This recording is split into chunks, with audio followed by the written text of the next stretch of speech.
You're not going outside, fat.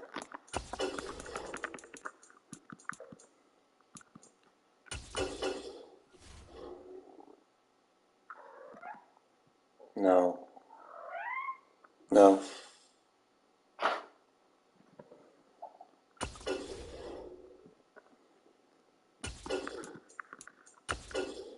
Entering settings screen, you have 20 options. Menu narration options set to not be selected.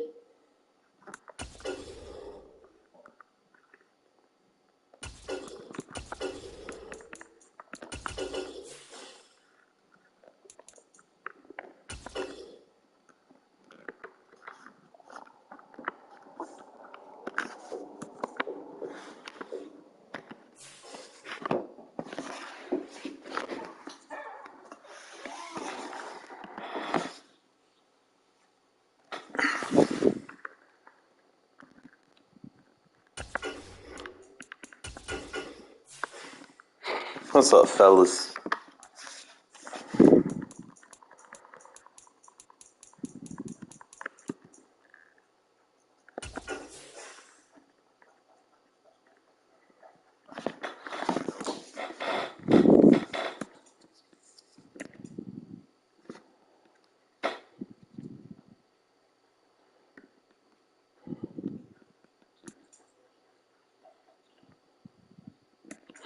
I'm going to kind of teach y'all a little bit about these 3-4 defenses and how to scheme it today. Obviously, I need to get these audibles set, and then we'll just kind of work from there.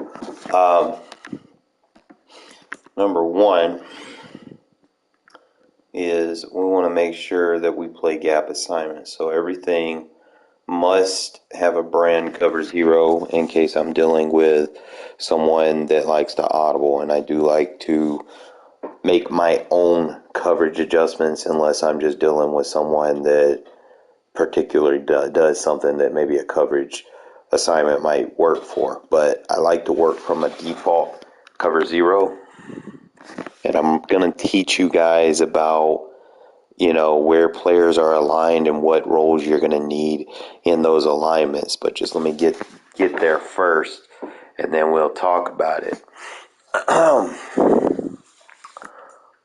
So we'll go from there.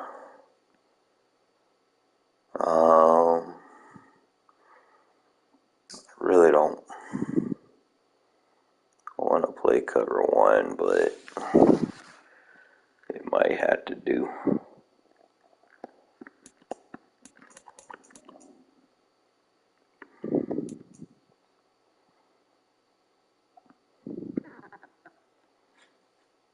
Probably go like 2 invert,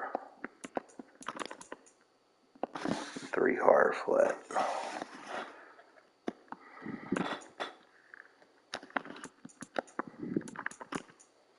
Like I said, I want to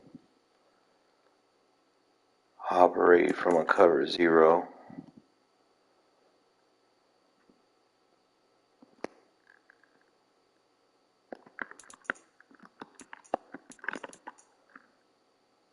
I think Cub will probably be more for like blitz packages and shit, so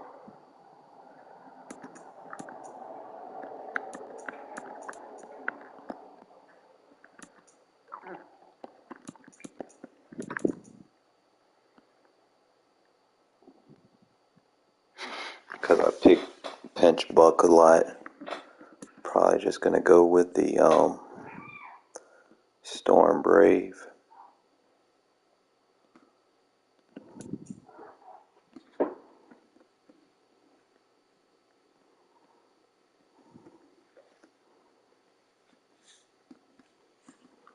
You're not going outside, fat. I don't know why you trying too hard, buddy.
robber would be good. I need to double check and see if that's a 3 rec.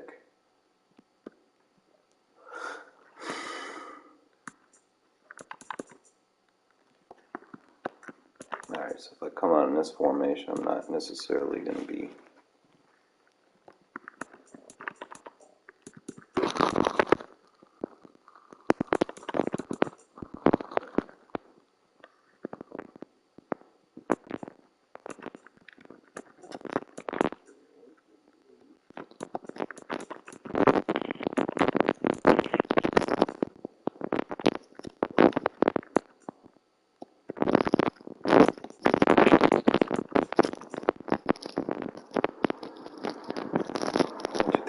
Six. 1, 2, 3, 4, 5, 6. 1, 2, 3, 4, 5, 6, 7. That'd be an aggressive.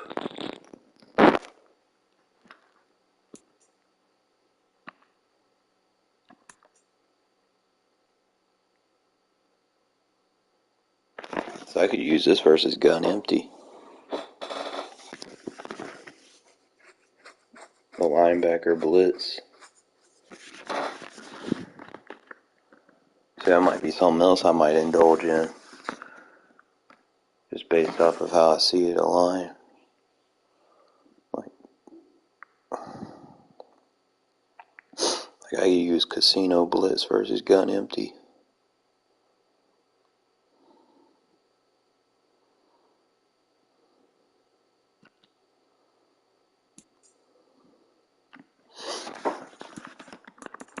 Obviously.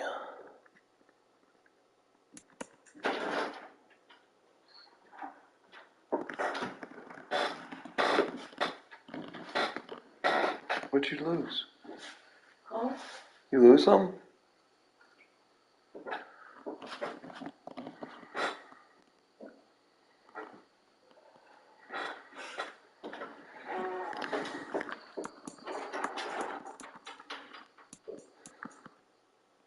No, I wanted palms coverage.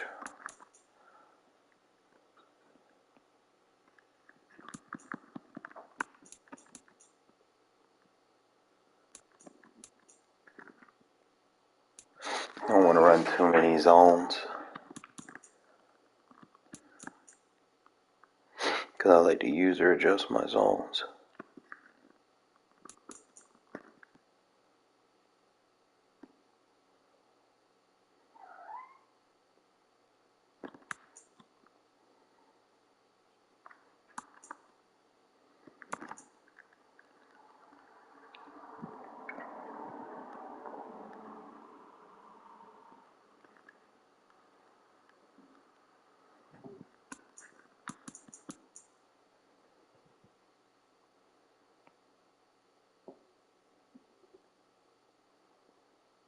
Might run like 2 of the cover 6. I don't even see the... Okay, so cover 6 trap.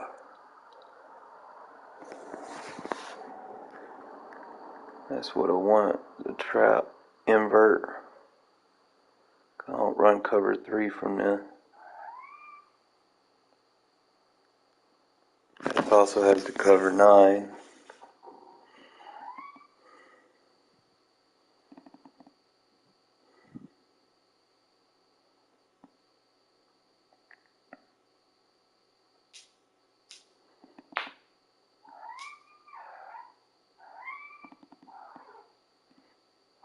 You're not going outside for that. No.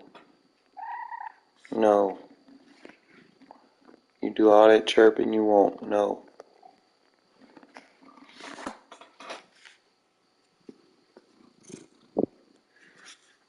Boy, he be trying. I love you, fat, but no. It's tough telling him no, but he'll understand one of these days.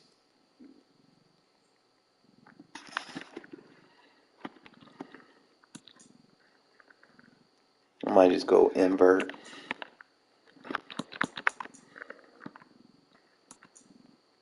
I got palms, so. But Palms is more for spread. Well, not necessarily because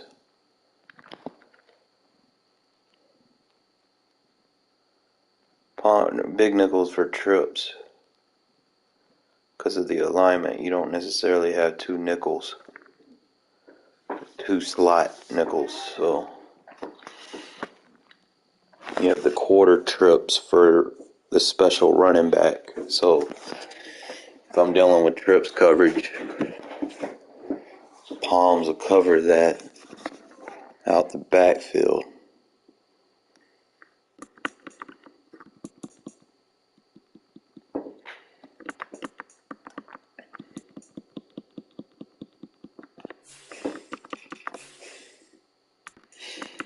If I go cover 9, it's the same thing, except it's going to play cover 2 on one side.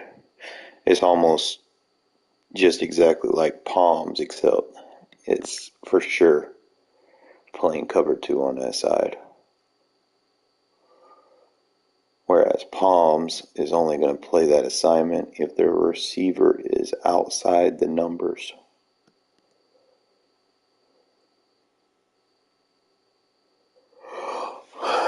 That's why I prefer. I guess I prefer palms over cover 9 because I know the only way to make him play down is you have to have that outside receiver play low. So I'm thinking palms better than cover 9, but cover 9 is decent in the red zone.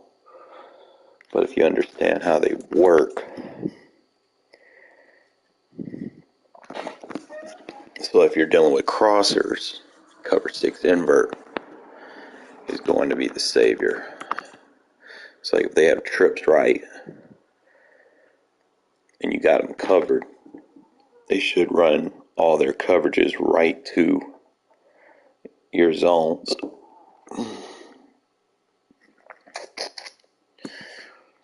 Cover 6 is a little bit different because it's not a match zone on the left side. It's a cloud flat and a straight D path. I don't run a lot of buzz. I mean, it's good for people that run dig routes, but I don't deal with people running dig routes because most of what I do comes out of cover 0 and cover 0 looks, and I make my user adjustments. I just want audibles that would basically give me formatical, zone coverages for when I need them. If someone that I'm playing, for instance, in my franchise league, I deal with people that will call those deuce crossers, so stuff like that you can't necessarily user adjust to from certain formations. So you just want to make sure that you have something in your back pocket and like understanding how the alignments affect how your coverages will play. So I'm just kind of looking. I know I want the invert.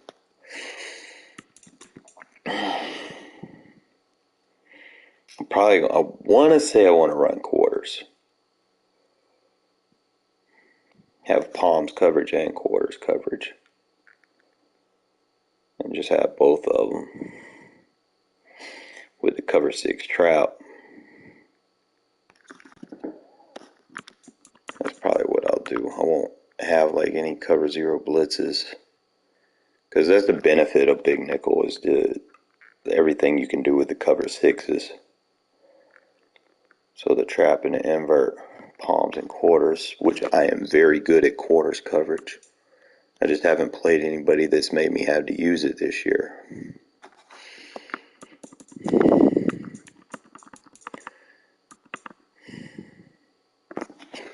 I don't like running cover 4 drop unless, I'm just dealing with a spammer. I do know I like the double safety blitzes or the single drop safety blitzes and then audible and from that. So that cover 3 lock will be my number 3. Well, it depends. It's really how the special trips works with the running back. So our cover 3 lock's going to be right there.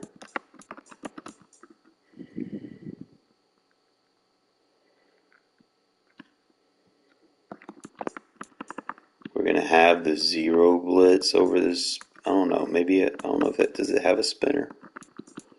I don't think it does. Okay, so it's got the 0. And it has the double safety blitz that we can come from and then audible to 0. And then it should have a nasty little cover 3 match. Trying to think how I want to do this. Like I might do the DB fire as my 2 match, and then my 3 match. It's not even really a blitz, it's just how it aligns. It makes it a threat versus certain. Like right here is the cover 3 seam. You could do the seam or the hard flat, but the angle of that slot is deadly. It's just like the cover 2, except on the cover 2, you'll have to put one of those DBs in an assignment like man or something. So that'd be the dime. Y'all already know about the goal line, how we rock this shit. Let me just make sure I have everything. I'm trying to remember what I use in certain situations. So that's your 3. So that would be obviously your check down. Then you'd have your 4. 1, 2, 3, 4, which would be your gaps. Then I think I was using gaps B.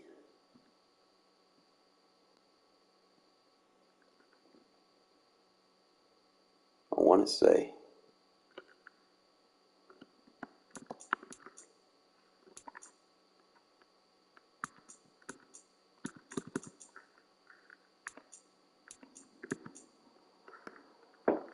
Gaps A, so it'd be gaps A and B. And then you know I got my 6-2.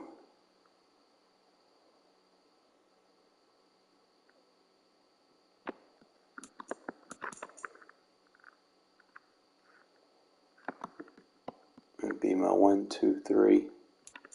Now I need a 4-man coverage. 1, 2, 3. 2, 3, 4, 5. 1, 2, 3. So I can go with half out or 60 pinch. Since I'm running guts, I'm going to run half out. Fat, you're not going outside, buddy. Stop trying. I'll probably run that. And then have that 60 out. Because I run the 60 base a lot.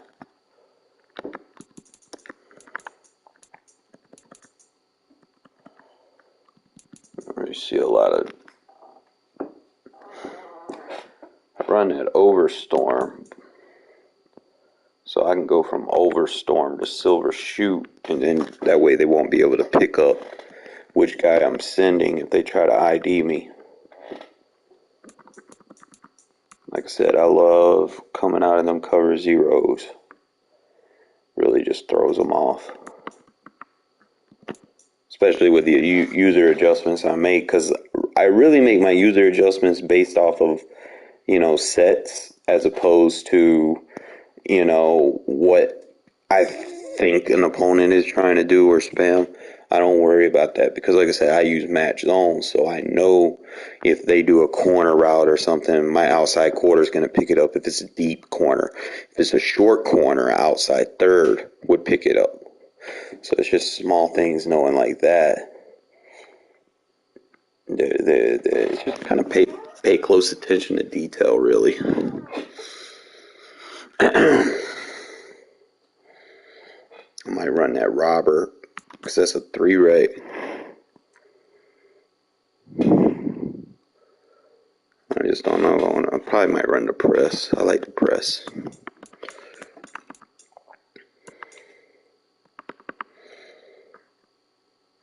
Cover 2 invert. That shit's good versus bunch sets. I was running it for a while.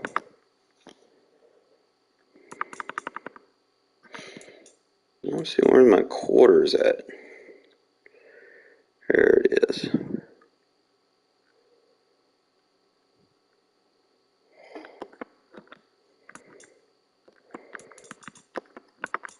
A double mug, like I said.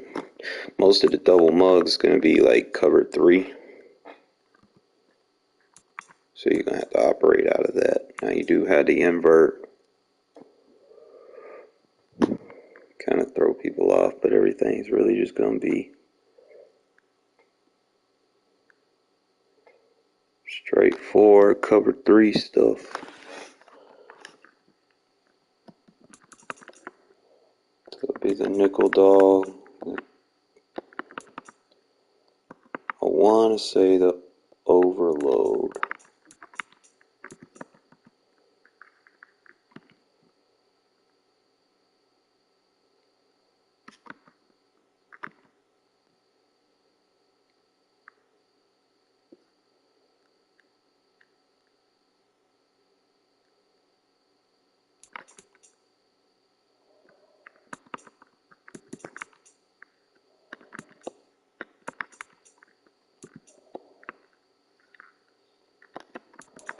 I prefer the invert.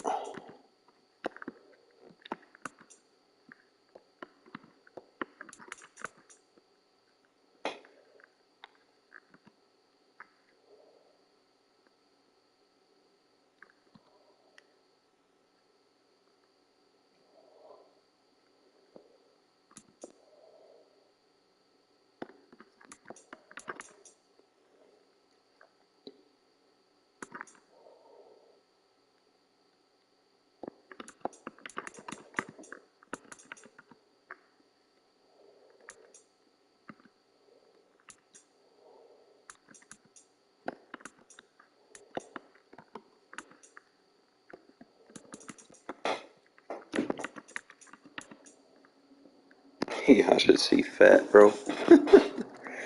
He is like so pissed with me right now because he trying his hardest to be like all lovey shit.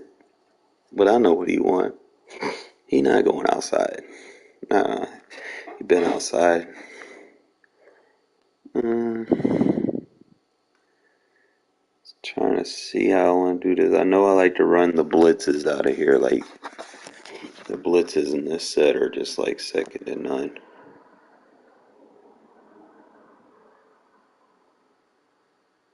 So it's like these 3 zone blitzes. But instead of the overload, I'm going to run that Sam Mike press to kind of throw them off. I like the hot blitz. Probably just rock that cover 1.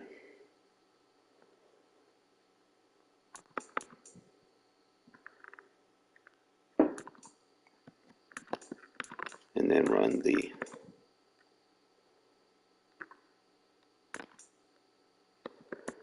two and the hot blitz. And then run the Sam Mike.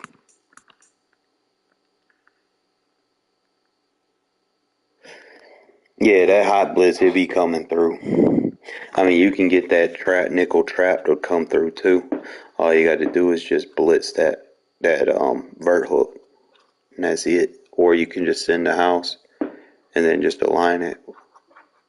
Like you could, they're both pretty much the same. One's just a cover 2 version, but you want to make sure that you send that extra person. See, the hot blitz comes through because you're sending 3, 4, 5. You're sending 6.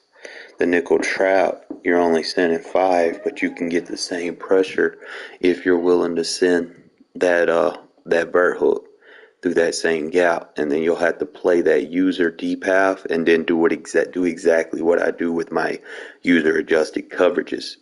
Okay, so y'all already know Like if I get an ISO over there and I know he's just trying to throw verts or whatever, or a corner out, I'm going to have an outside quarter. I'm going to bring that safety down and use her. And I'm going to take away the number 2 option. So I already know that that's going to bring pressure because it's going to be the same thing that I'm sending right here. I'm just going to have the zones.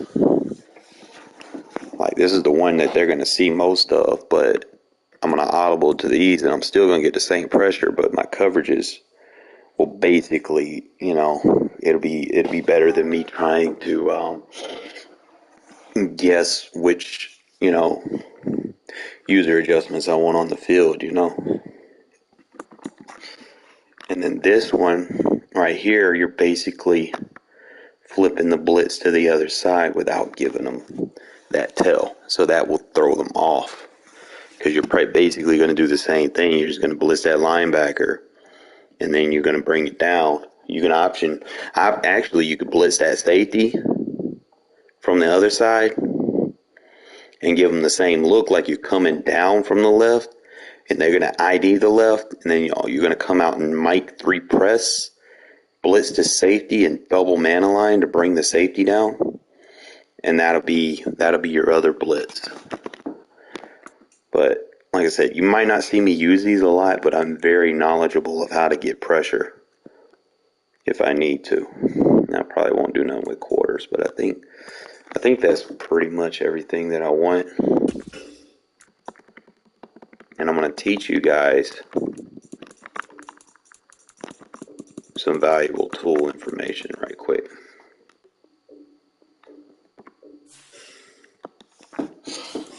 We'll go off in practice mode first because I don't want y'all to be like, eh. And it's important that you understand. You're going to look at the alignment and I'm going to tell you what you need based off where they align and what you're doing. We're not practicing against the cheating ass Chargers, bro. I'd rather play against the Ravens. Chargers be cheating in practice mode big time. Alright, we're just going to flip sides so I can get on the defensive side.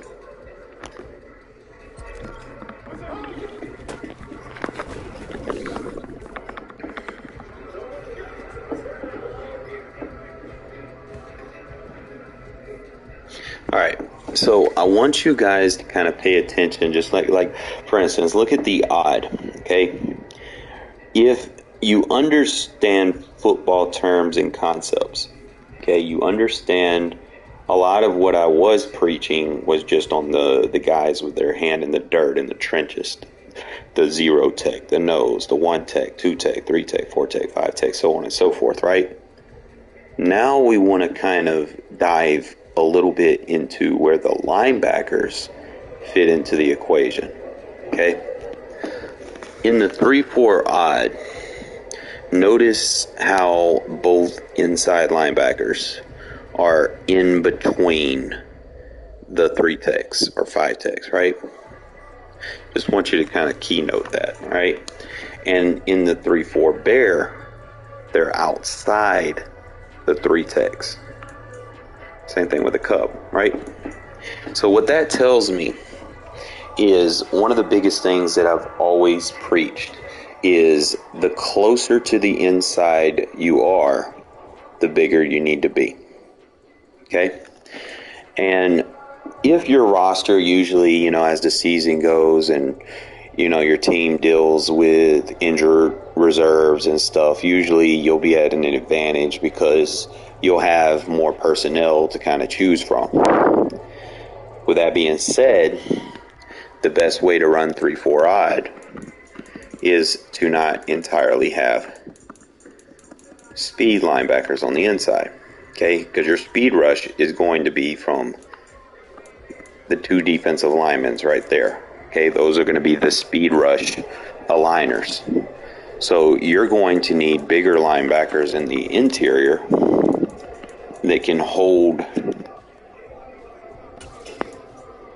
pretty much their position. So I actually have 2 guys that can do that. We have Kaiser have Perryman. So those will be the two guys that we swap in this defense.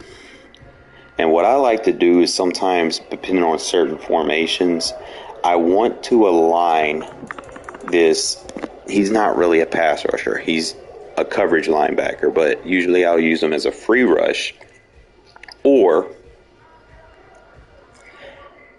bear with me one second. Or I will use him to man up the running back. Okay. Now, certain formations I'm about to show you, I'll run it with this outside linebacker flip package. And I'm going to show you this pinch buck that I've been labbing lately.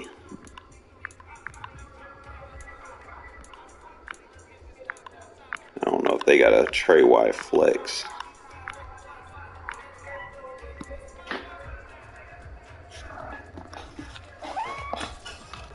So I'm just going to run it random play. Let's go cross combo. All right. So I'm going to show you these adjustments that you're going to do based off of what I see. Gone somewhere, kitty cat. All right. So what I like over here is I might go quarter with the safeties. I'll blitz the linebackers, show blitz, but what I'll do different is I'll man that outside linebacker up over there. And then I might just go ahead and put a quarter there and make sure your user is in a zone and not man coverage. If your user is in man coverage for a blitz assignment, you're not going to be as effective. Okay? So I just kind of show you. Boom, he's going to cover that. It's going to be solid coverage and nothing fancy. I mean, if he's going to run curls, I mean, I could put just drop zones. And then I could just be like, okay, if you want to run that, I put my hook curl there.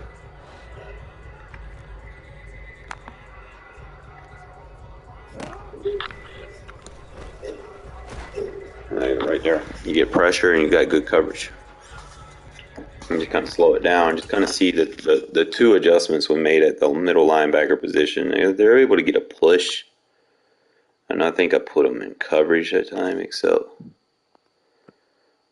Perryman was able to get a push on the line. And that's what you want. You know, they're not necessarily going to be in there and be pass rushers. They're just going to be holding their gap assignment until someone gets free. And as you can see right there, and this is going to be intriguing because of next year, if I have this same defense right here, we're going to put Tyree Wilson right here because this is going to be the 5-tech position. Okay, so if you're going to drop the outside in coverage, you're going to need a guy right here that can kind of sit the edge and get after the quarterback if he becomes the new edge and this guy isn't rushing now. Now, if this guy is rushing, then he's going to be the interior. So that means he's going to be responsible for the guard if you're rushing both of them. Okay, if you're rushing just him, then he has to set the edge, and therefore you would change him out to be like, either Chandler Jones or Tyree Wilson, whoever we end up picking up. But for the most part, in games where I don't have time to make all those subs, Rochelle plays that role pretty good for me. So obviously the Ravens don't have the tray wide flex, so I can't really show it to you right there against them, but I can show you better than I can tell you in a game of regs, just based off of what we're dealing with. You're going to be seeing me use the 3-4 Cub, 3-4 Bear versus heavy sets, and I'll be using the 3-4 Odd versus trips coverage, and pretty much any spread sets. The trick is, trying to get them user adjustments off.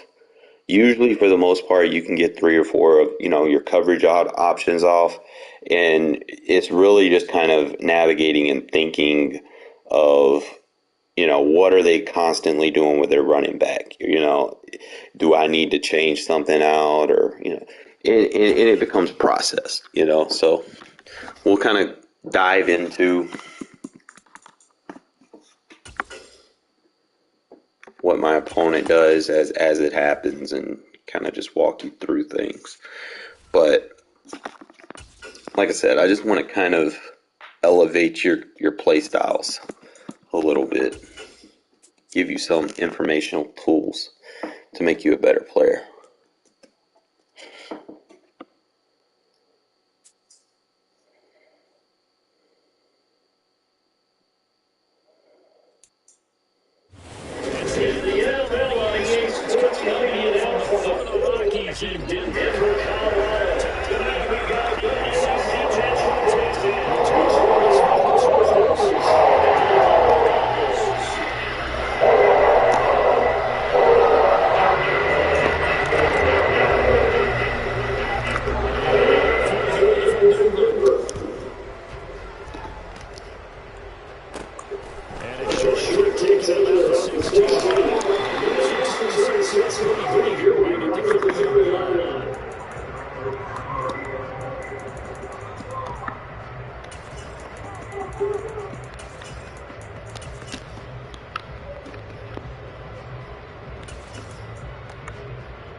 So first and 10 down from the 30.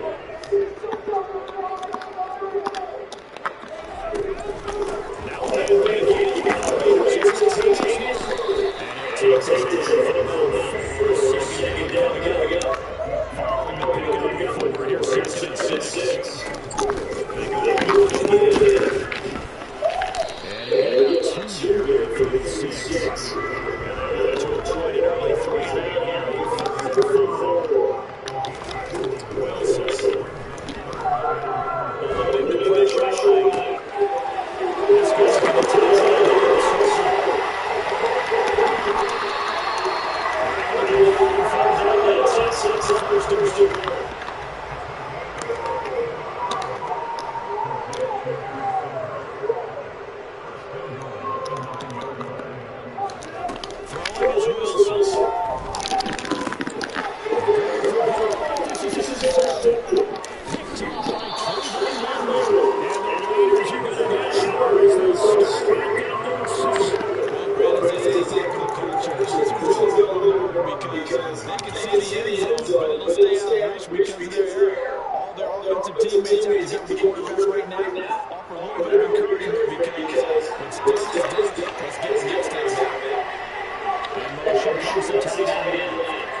And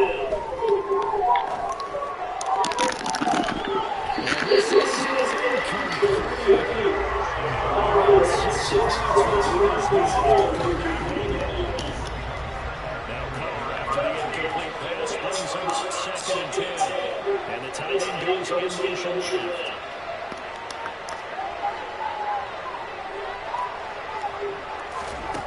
On 2nd and 10, Carr, the open man here, Renfro. And he'll be brought down at about the 23-yard line. Trying to keep the drive going. This will be play number 8. It's 3rd and 2. They'll send a big tight end in motion late. Try to run forward with Jacobs. The baseline gonna get you fucked up, bro. First down. And they'll send a tight end in motion left.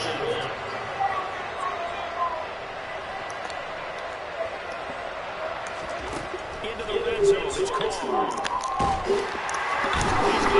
See something. From his outside linebacker spot, forcing the sack for a loss of 8. Second quarter now, and it's Las Vegas with the football. As they got it facing a 2nd and long situation.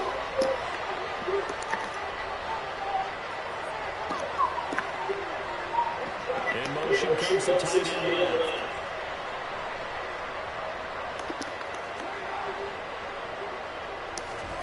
Throwing on 2nd and long. Carr.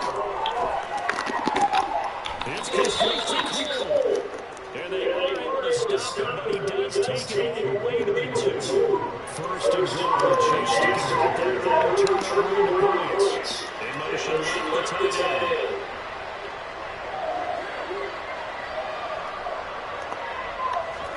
To throw, it's Carr.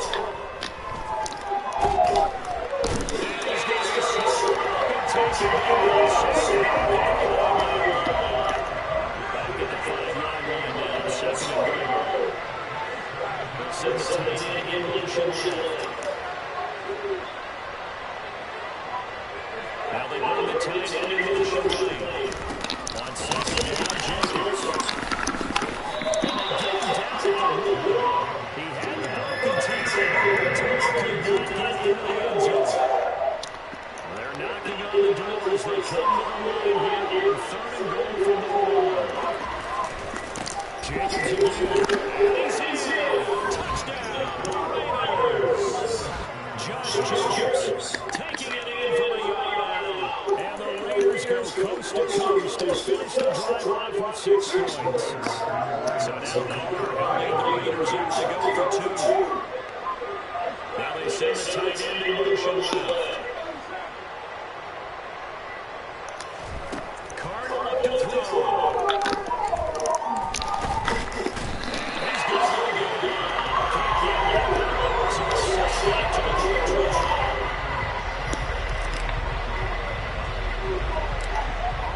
Kickoff unit now as they will send this one away. Field just way up at the 17.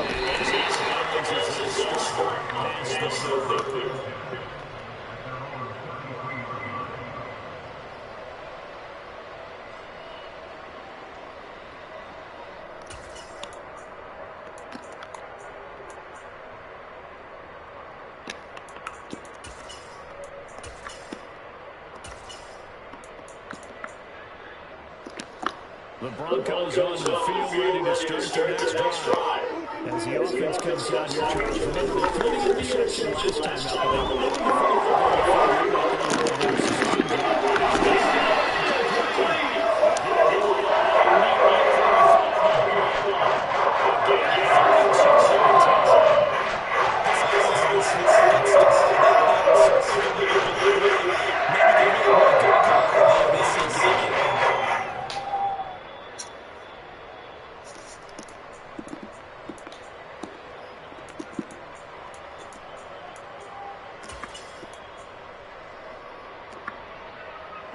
so that changes things a bit. There's a 1st and 10 all the way down at the 35.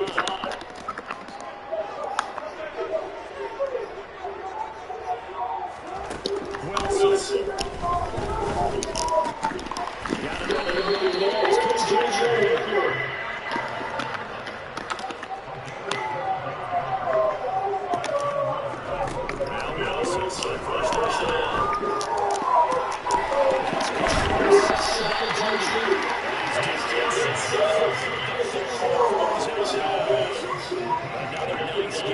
That's no difference between those last two plays. So 3 plays already first and goal, and they are wasting little time. There's a fast release by Wilson out to the flat. And he'll get blown up behind the line of scrimmage, back at the 6. It'll go as a loss on the play. Not what you need down here. It's going to be second and goal.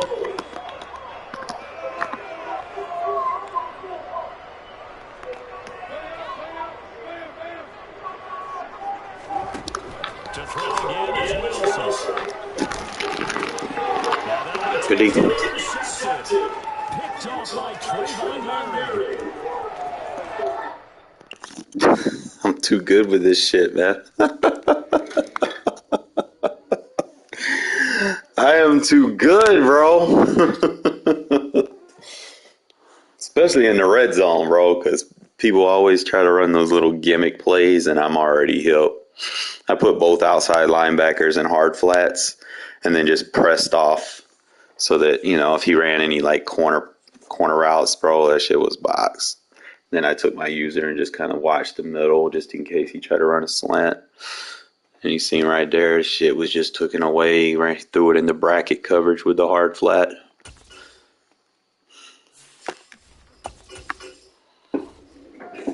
See, I told you I don't spam adjustments. I always adjust based off the formation they give.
So first and 10 down for the 30.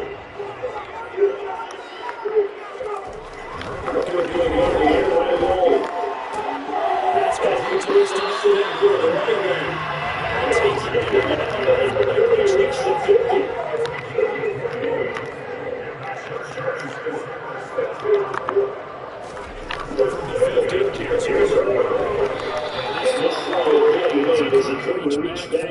Put a check mark in the box where the defense coordinator was saying, how can we stay with these receivers if we're in man coverage? Because he just did it out now when forcing incompletion.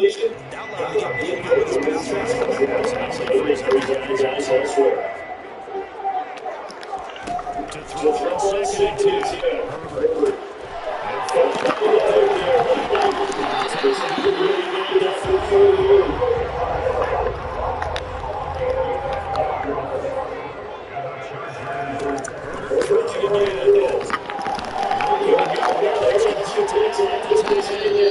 And they're going to get this down here for the 5-yard line.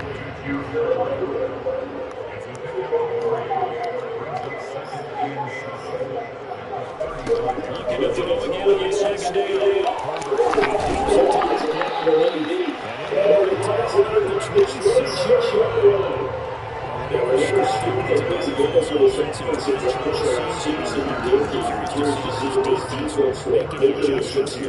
Things certainly going according to plan, aren't they? I mean, the way they're advancing the football, it's like they're on the practice field having one of their better days. But instead, it's game day, and they're moving the ball down purpose.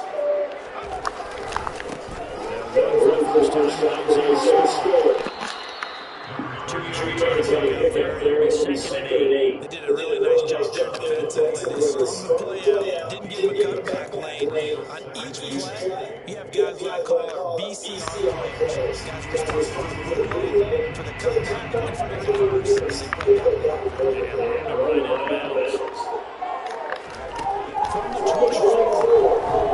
And he's going to go down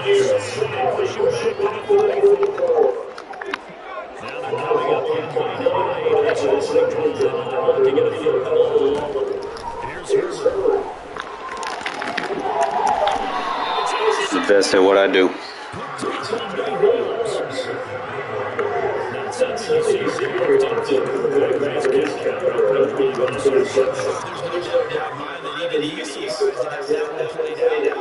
But we know this guy is not going to stop him from continuing to fire as this game goes along. Got to give a little love and respect to Coach Capel for that one. And let him know he'll be back the very next series. Carr down on first down. And a pass complete to his running back. And able to get this to his 40-yard line. And the game nearly at the turn. It's also a pickup of 12 for the first down.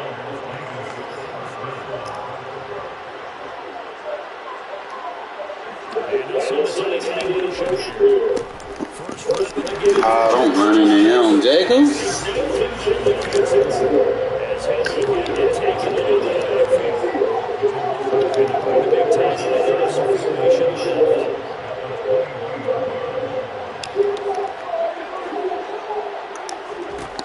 On second and 12, Carr, that's complete to his tight end Lowe.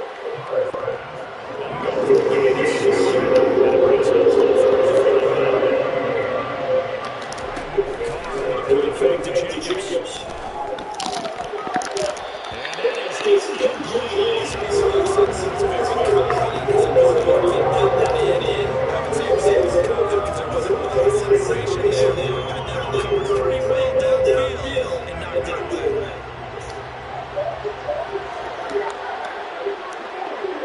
And the tight end goes in motion.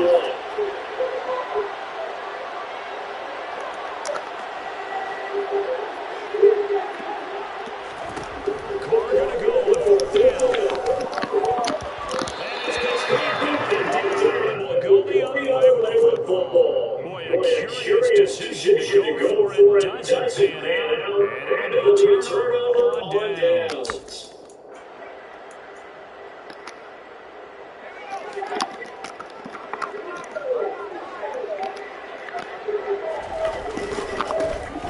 Running on first down, and they're going to step in right at the line of scrimmage. Just cut back lately for Minnesota.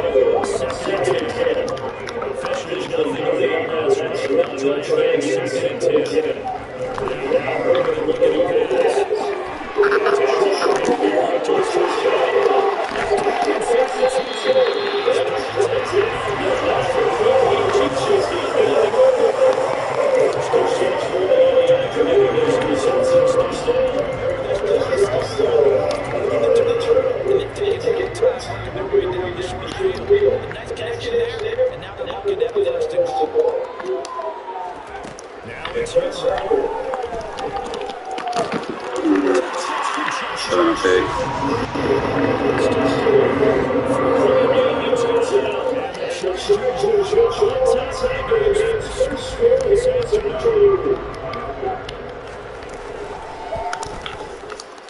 extra points. It's now a 7-0 game.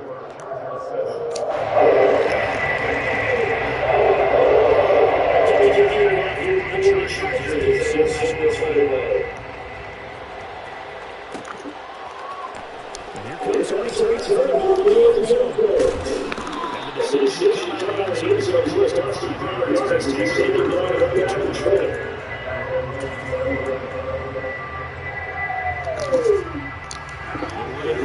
To get this drive started. As this offense gets ready for this drive, Charles, you still wonder about that prior drive. Went for it on fourth down in their own territory, didn't get it, and then that led to a touchdown on the other side. And I don't mind the aggressiveness. In fact, I'm usually a huge fan of it. But I just want teams to always weigh risk and reward. To me, too early in this game because you just to go there in case they get pressure. Back on their own offense, and they get a touchdown.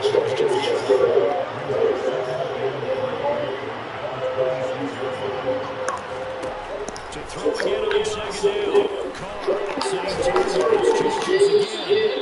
And he's going to be brought down on what will be the final play of this.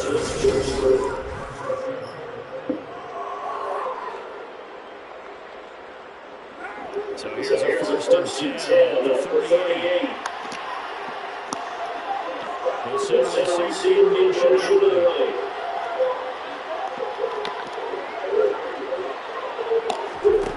first down, swing right away to Jacobs. And he's going to be taken in at right now. Throwing again on second down. Carr is going to find the completed to Renfro. The result, 30 yards for that one. And it brings up 35 now. In motion to tight end. Play action. Now it's Carr. And gets this to Monte Williams. And he's going to get out of bounds, but not before he takes it inside the 40. So from Charger territory now, here's a 1st and 10 at the 37-yard line.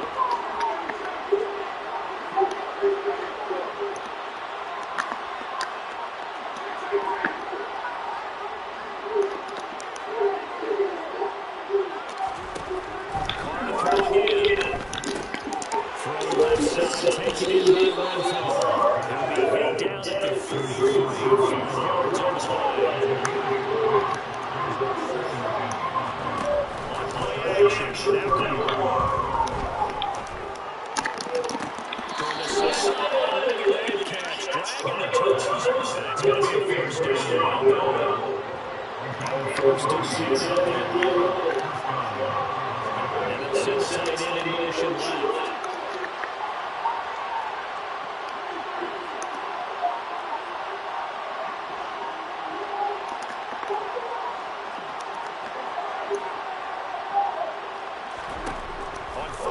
Here's Carr. He finds his man. It's Jacobs. And the stiff arm made it a pretty little run. Not a huge gain, but a nice chunk of yardage. It'll go down as a gain of 6. And it'll be 6 second down. In motion left to tight end. In motion right as he tight end. They roll in the draw with Jacobs. First down, and that will lead us to the 2-minute warning.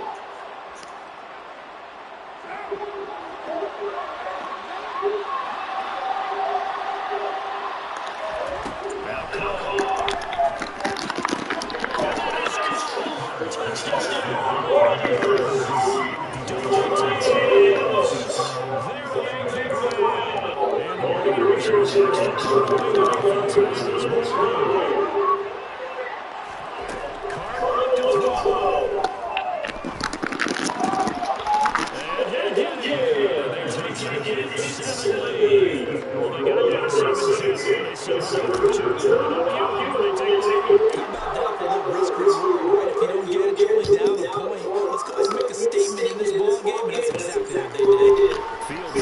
point offense in this ball game.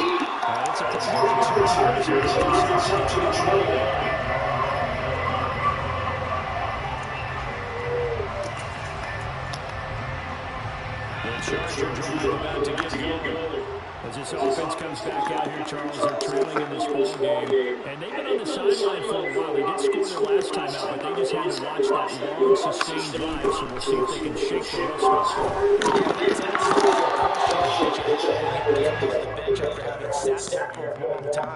Are you ready to go? Are you loosened up? But even more so, are you mentally ready to go? Here's 2nd and 10 now from the 29. Here's See how the AI does that shit.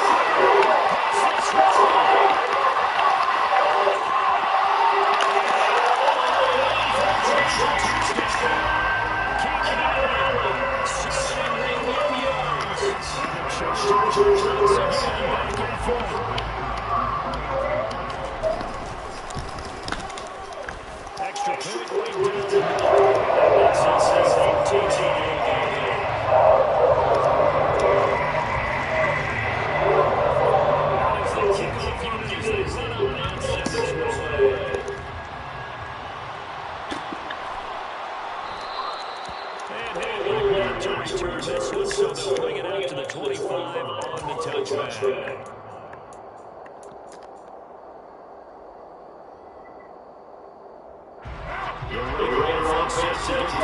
get started. This drive here beginning to probably to pull motivated gears for them. The offense scored a touchdown. And the last time they looked to repeat that Chargers defense, they were very frustrated after giving up 6 the last time on the field. And probably was just a battle of wills in a lot of ways because you know they're both motivated and both game plan pretty strong. And if one of those specific comes in there, to me, it just comes down to who can execute better and which side can step up in a situation one way or the other. And right there, coming up on 2nd and 8 at the 27-yard line.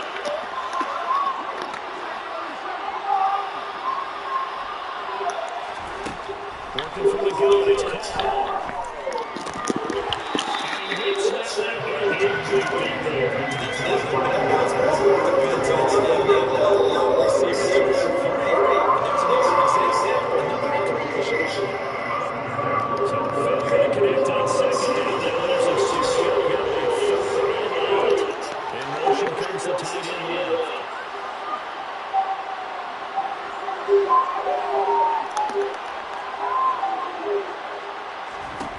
Throwing his Carr on 3rd down. That's caught by Waller on the left side. And past the 40 for 36 yards. Carr finding Waller there for the Raiders first.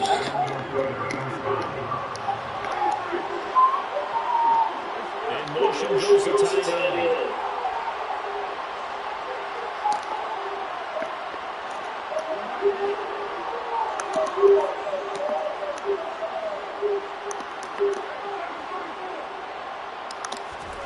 Now, Carr again.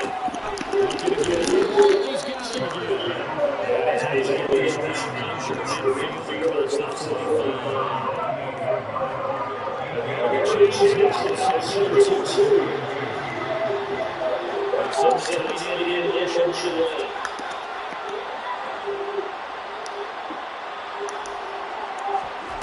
From just shy of midfield, Carr. As he releases it, and that'll fall incomplete. I think he had to get it out there before he wanted to. He was right up in his Just enough time for the play to develop. Lucky it wasn't a fumble, really.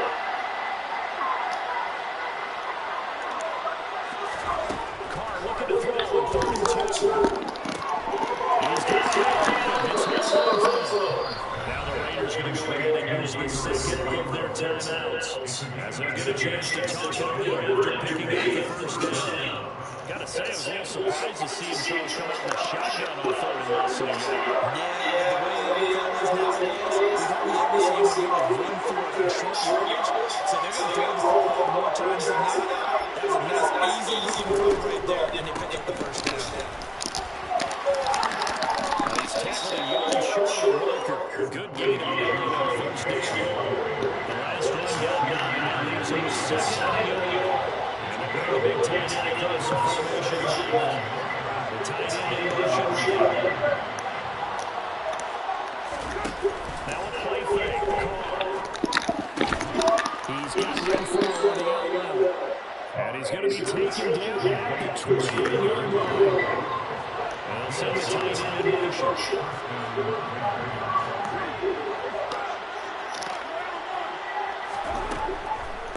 Carr defers to Jacobs on the draw. And inside the 20 before he's brought down. Now the Raiders going to burn their 3rd and final timeout as it comes with 22 seconds to go here in half number 1. So for the 17, here's a 1st and 2. Into the red zone, it's Carr. And it's complete to Adams. And out of bounds all the way down to the 3. Back-to-back nice gains. That one for 14 yards and another first. Just picking up yardage in bunches here these last few plays. They moved right down the field, and just like that, they're going to be set up for the 1st and goal.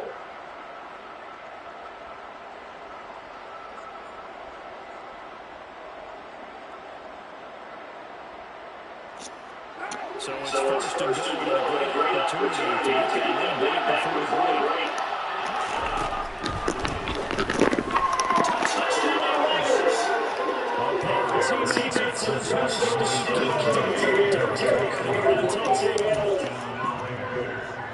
CD for them. This has just been an offensive explosion here in the second quarter. Yeah, they struggled in the first quarter. Now they find the end zone again here in the second. Sometimes you just have to have some patience. A lot of people think it's always an adjustment. You have to change what you're doing. Sometimes you just have to do your game plan just a little bit better. And I think that's part of what we're seeing here. They'll try and throw for him. He is in the end zone to get it into a point lead. So 2 successful 2-point tries now for them. And you know what it does? It gives you Make this shit look easy, fellas. for your team because, hey, you're dominating them now. They can't stop you either scoring touchdowns or 2-point conversions. But how about the defense? You don't need a lot to improve this game. You can't stop them in any direction. And he will make it to the 20-yard line on the fourth.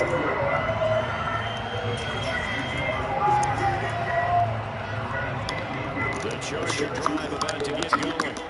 And with time quickly fading here in the second quarter, not sure how aggressive offensively they want to play this. Good shit, Hops. Just how much they trust their guys in this situation and they decide to take a shot. Partner, they're not content to run this without leading leads. Time to hit a big chunk play right there and add to their score. Yeah, this is a confident group. At the very least, they're thinking field goal. Yeah, and I don't know one bit. I don't think he's seen Good sack. And he's going to go down.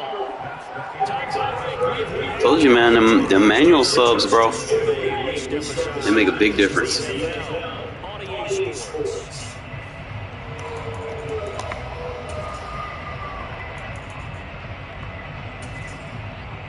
And we welcome you back live now inside the booth alongside Charles Davis. I'm Brian Gates.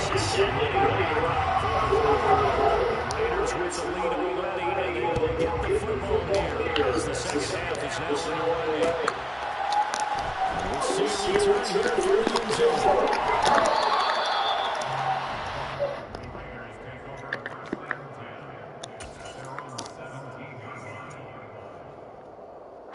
The Raider offense set to get this drive started. This offense set to begin the third quarter. The Chargers, if they had to check most of things out in the quarter from the first half. Flacco.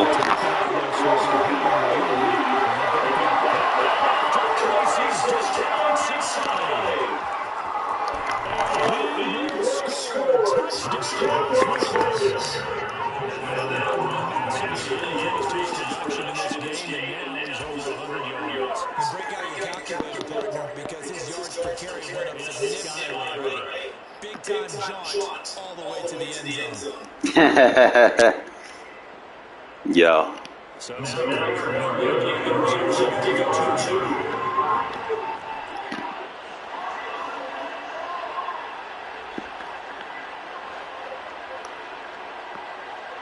now they line a receiver in motion lane.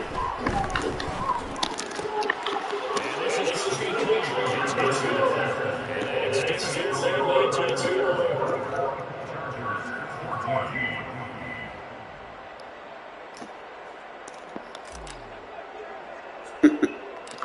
On is the Raider kickoff unit now as they will send this one away. That's probably why I'm playing so good, right? Oh, good shot.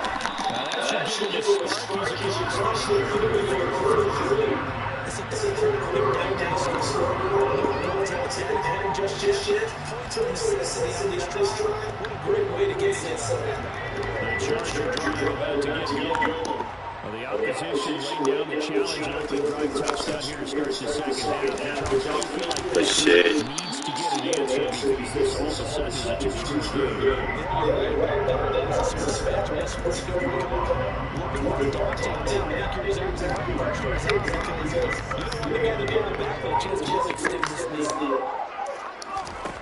On second and 9, Herbert, and that'll fall incomplete. He was hit just as he let that go. And now it's third down. Partner, what we're seeing so far is the defense is certainly coordinated. Both levels doing their jobs in tandem. The back,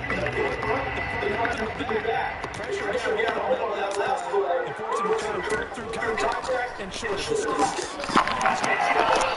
And they'll get this across the midfield stripe. Still leading it short first down. On fourth down, Ah, Perryman about to light him up. and is going to be the Chargers' first down as they manage to convert, and that'll keep them going. Now Herbert with it, looking to pass. This is swung out to Eckler, and he'll be brought down at the 27. Good position to be in here, second and inches. Out of the gun, Herbert. Herbert takes the attack. He put it on the cover. Fights for it. What was it? So it goes as a fumble on the kickoff. Not a fumble loss. Yeah, that stinks a little bit. I mean, I grew up watching teams do that. Ball might be a good amount, and Herbert turns it in the game. But if the other team doesn't get it, that's a huge difference in the ball game. And in this case, it's going to guarantee possession. And they're going to get this down at the 17-yard line here. Herbert back to the air. It's Williams on the catch. And they're going to get this down at the 17-yard line here.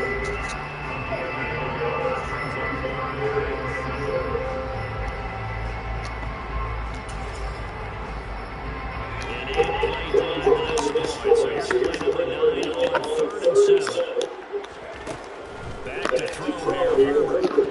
Shit, hold him out. Knocked away and incomplete. And it's the defensive stand there and fits it. Nice tight coverage. And certainly recognized how important it was to bring a fourth down here.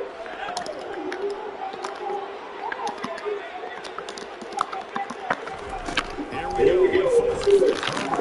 Oh, that should have been a pick! First and 2. They got to get a chance to get right back into this football game. Trying to punch it into that ball. And to some bodies, and I think they have 2 of their 3 runs on the so far. They've come up empty on them after he reached that touchdown. And it's all the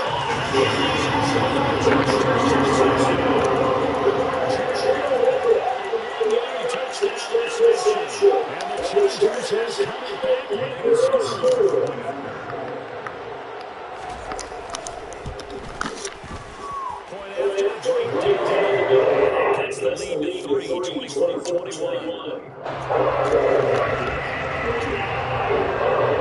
So just a 3-point game now as they set this one away. Now the one time to get it now for Arizona. And able to get this to the 19, so should have to touch that.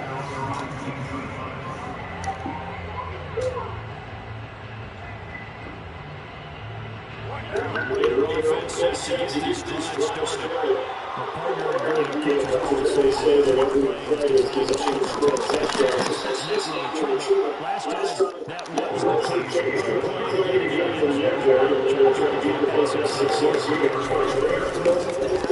Incredible when they do. And you saw the celebration. Pure joy.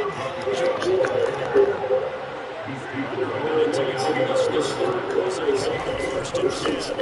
Still leading the Jackets. And we'll get these to the 32. Oh, that's a real nice job there by the defensive front. They just engaged and held their ground. But how about the guy who made the play? We talk about whether they take a good first step or not. Many times you just don't take any step. Just get your feet moving, get your body going. And then once he made the read, he was able to make the play. The last one got a couple. Here's 2nd and 8. And the tight end goes in motion left. They'll bring the tight end in motion here. The first one for the back. And that did it's going to be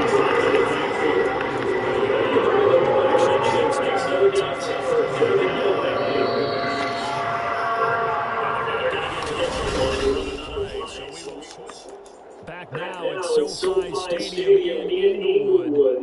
It's been a very highly contested game. Just a few goals separating those 2 teams as we get set for the 4th quarter.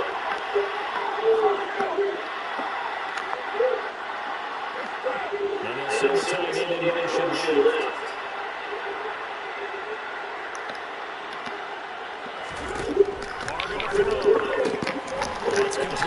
is tight end one.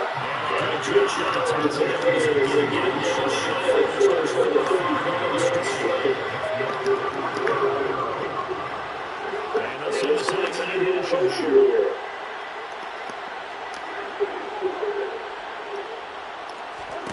They'll go for it. It's Carr. To the sideline. And this one away.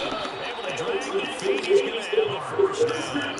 And the drive stays in motion with a nice 8. Yeah, but you're not using them. Now, there was a time when I would have been upset at teams throwing the ball. He has short in, short out elite. Ultimately,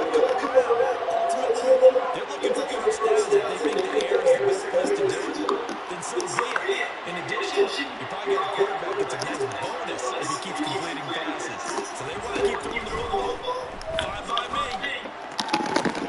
Now this is complete downfield on the left side. He is out of bounds inside the 35. 23 yards on the play. So from Charger territory. Pick your poison, right? Down at the 33.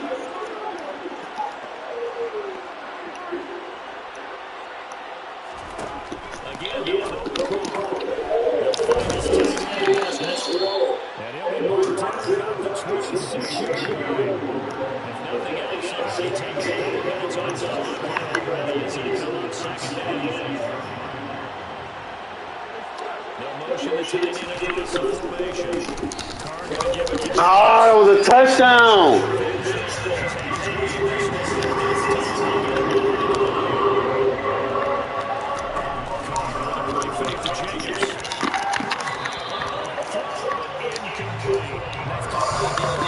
Come on, Carr, settle in there. In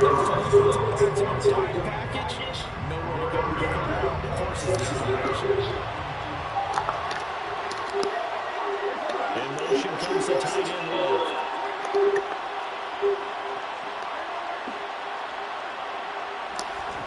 Carr to throw for on fourth down.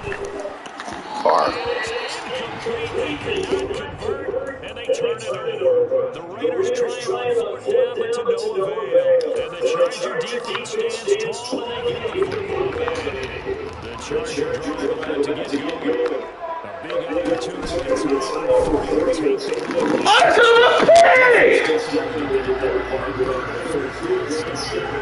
Now there's a pass on first down. It's knocked away and incomplete. They were just trying to make second down, second and short. I think they thought the coverage was off a little bit more than it was.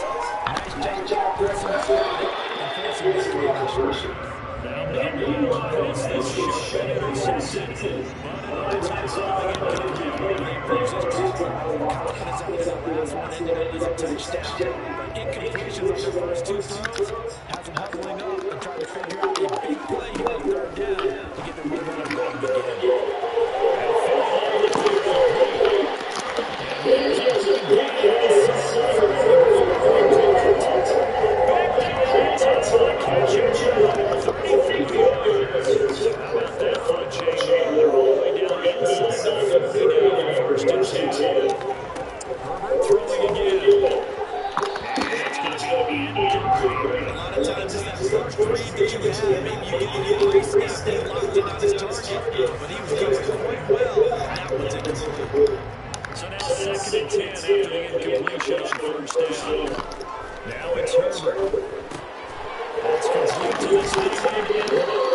And he's going to have another first down as the tackle comes at the Raiders' 28. The Chargers passing game rolling a bit here. They've got another first. And here we are in the fourth quarter, partner, and watch them drive home. Would be a good touchdown. And you know, this is where you need a quarterback who can keep his cool back there. Not just for himself, but to keep the rest of the team relaxed too.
Hey, I got to do better with these dive tackles. That's horrible.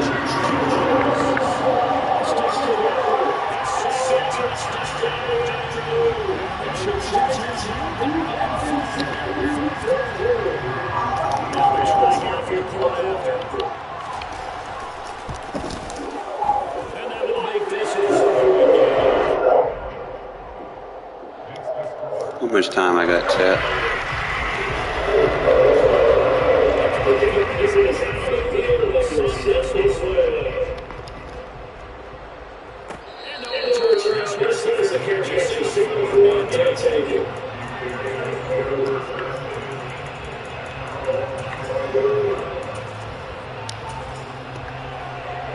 Appreciate it. They've got some stuff to build on from that last time because they moved the football, CD, and then they tried to go for it. Fourth down, didn't convert. Probably left a bitter taste in their mouth. I think that they can win this series determined not to happen again.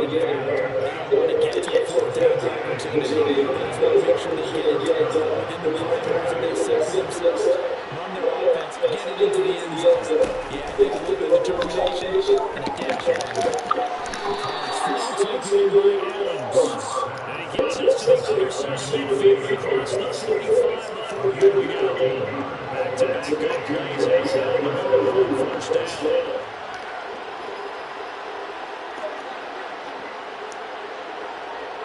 They send the tight end in motion left. They'll bring the tight end in motion right. First down, Jacobs is on the second and 6 in motion to tight end. And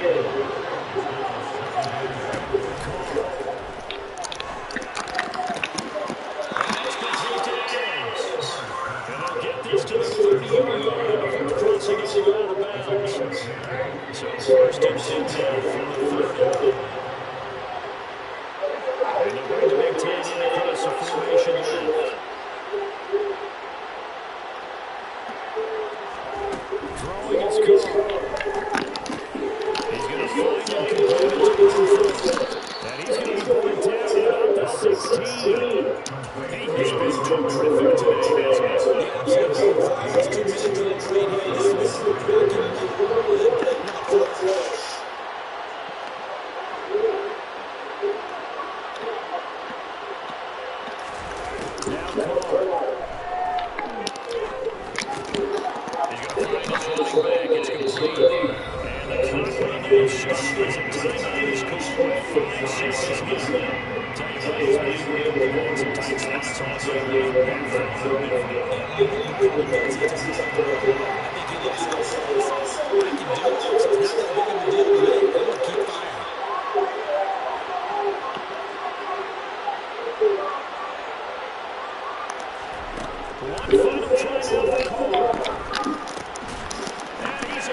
We do this over here. I'm clutch.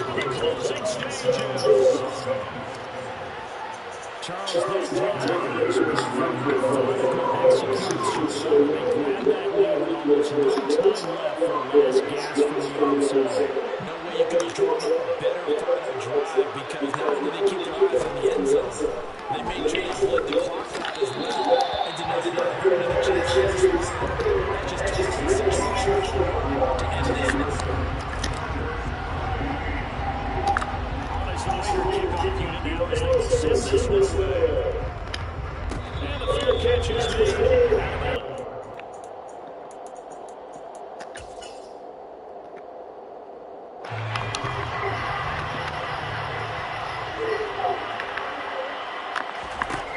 One last throw here for Herbert. That's caught by Williams. And he'll be taken down, but not before they look GG's. across midfield.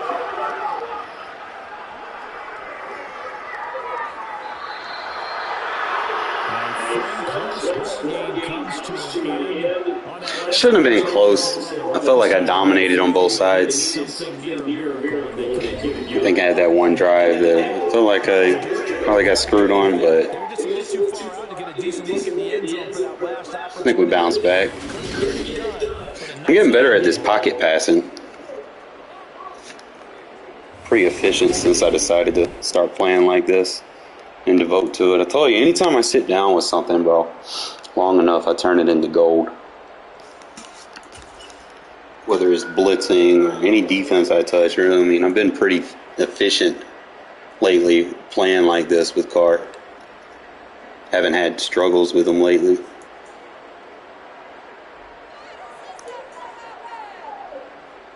Boy, these receivers be eating.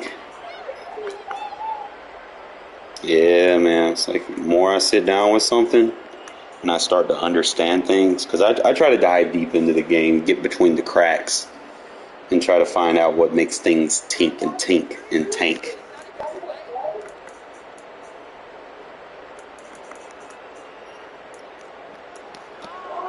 As opposed to those guys that just play mutt and get like all those superpower cars that they paid for. And then they run a defense and it looks good and they're like, oh, this is the meta. No, it's not how you play Madden, fellas. Damn, he had a good record too.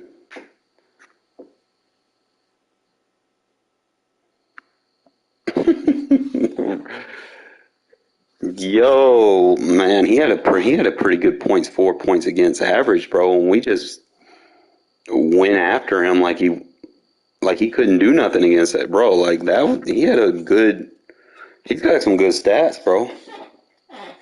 And we just dominated this guy. I guess he relied on like Mac and Bosa. He probably relies on that.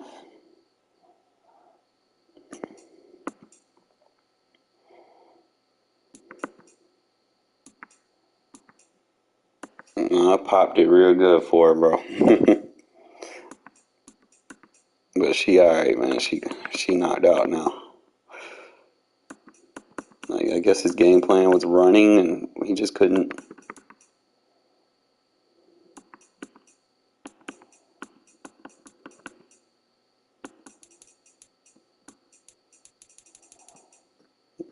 Damn, and he plays with the Raiders?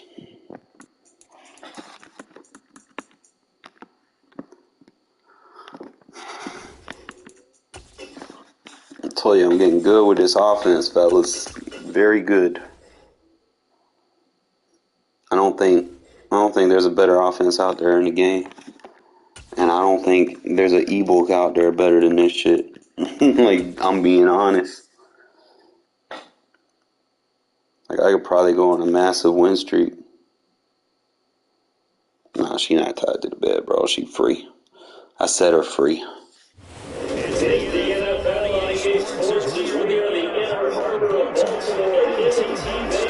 I accidentally nutted in her. I hope she don't get pregnant. But if she does, oh well.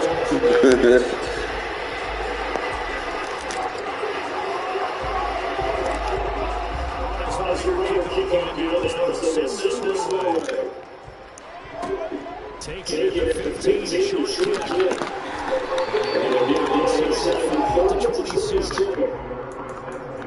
Alright, go and put my guys in.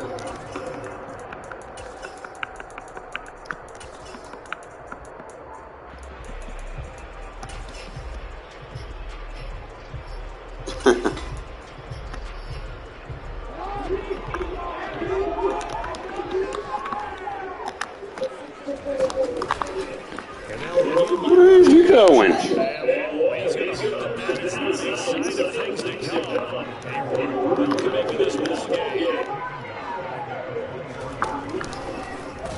What Perryman is fucking him up?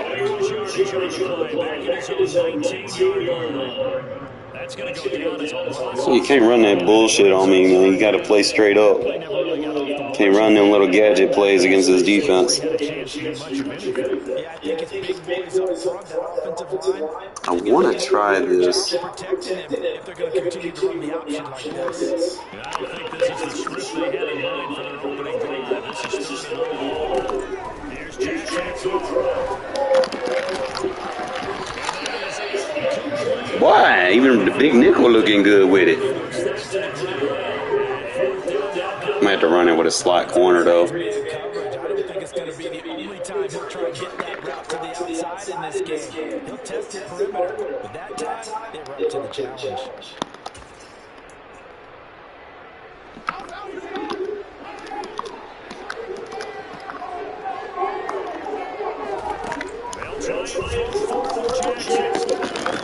Thank you.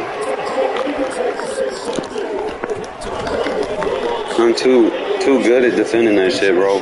You cannot run gun tight against me.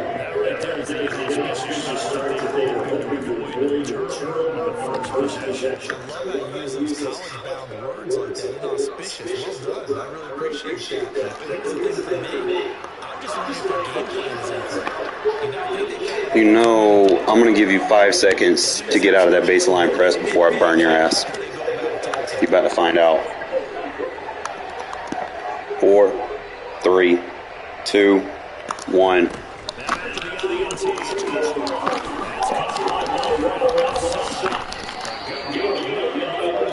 They even gave you a chance to get out of it. Don't base the line against, don't press.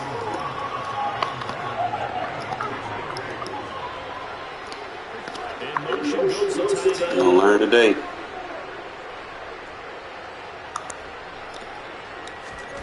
Looking to throw again on second He's got it again. And he'll be out of bounds just inside the 25-yard line. Thou shalt not baseline press. That is the dumbest shit you can do.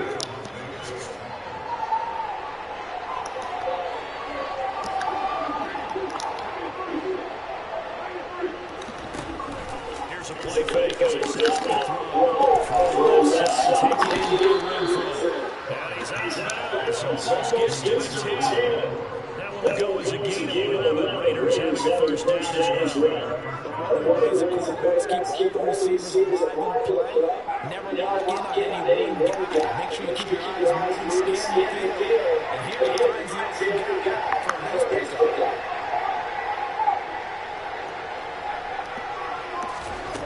Again, he's caught.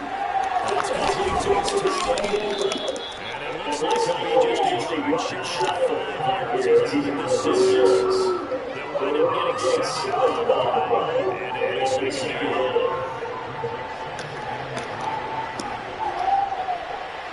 And the tight end goes in motion.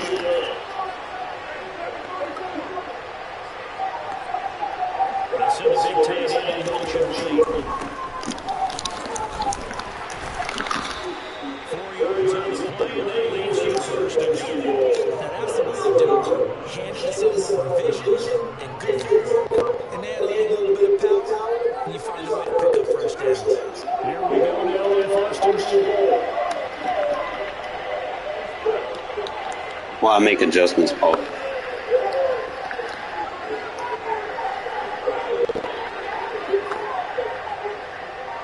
Now they send the tight end in motion left.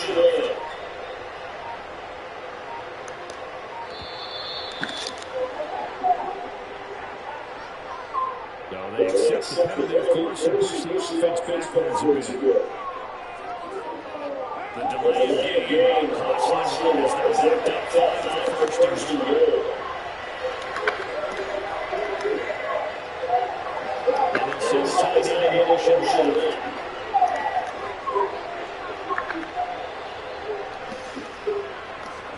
Now Carr. That's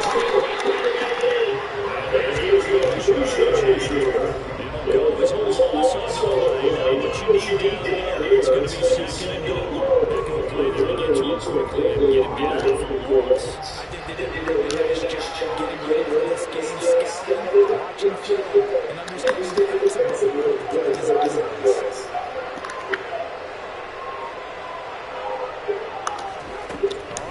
Oh my God, Carr, you gotta make that throw. Did he miss it? Why did he miss it? He's not hurt. He's not hit. And somehow, incomplete. During film study, it's one where he's just going to shake his head, not be able to believe it. 6 points go by the wayside on that one.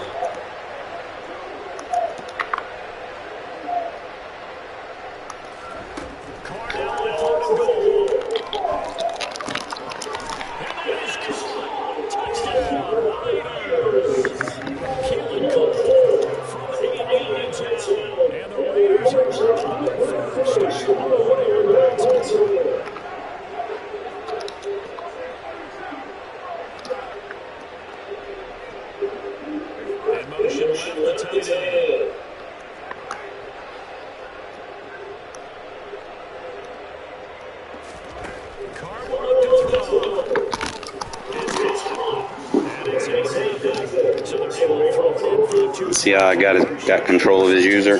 I know exactly where he's going to be. He has to worry about it. Once you get him like that, then you can open your playbook.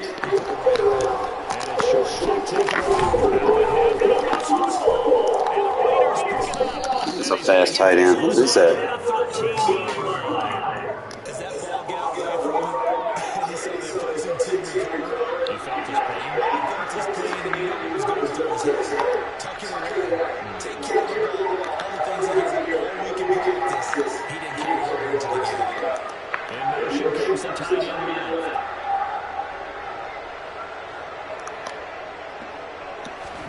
Cardell on first down.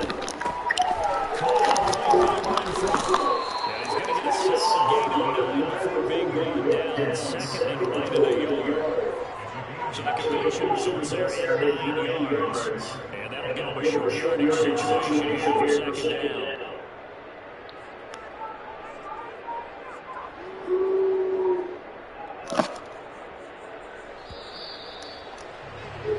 One quarter down, 9-0 the score.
Ah, come on, Jacobs.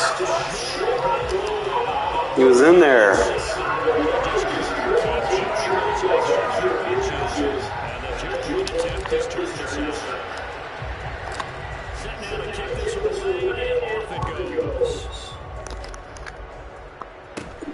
A short kick taken at the 18.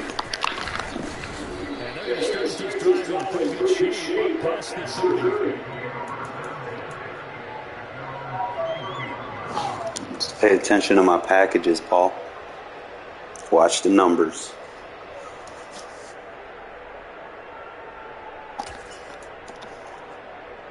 The Raven offense set up the line for this next drive. Charles, it's kind of gut check time. Look, I know it's early first quarter, just the second drive of the game. They've already thrown the interception. I told you cannot run gimmicks on my defense, bro. No doubt about it. going to be looking at sideline. I'm sure you're observing the same thing I am. I like the body language and all. They look like they're in a state of stunned disbelief. So to me, we always talk about Alright, so when they go deuce, making a big play. I think if we you come out and cub defense. guys step up and make big plays right now. They need something positive to happen, and they need for it to happen now. I could have picked that. I could have picked that. I was looking at something else. I was in the right shit. So that can defend the read flat wheel. So I had that shit.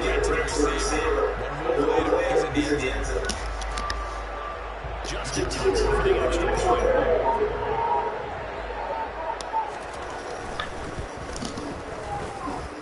And that one makes it 14.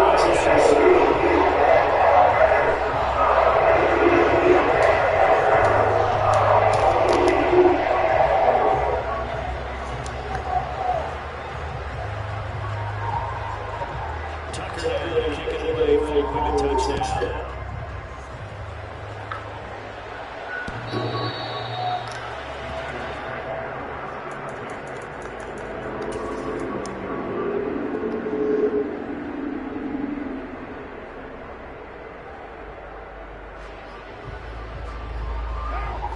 The Raider offense set to get this drive started.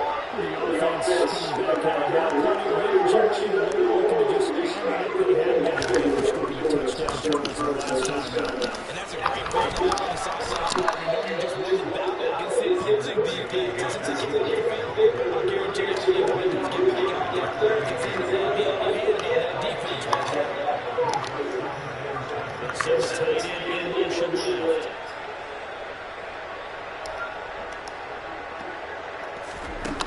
On 2nd and 7.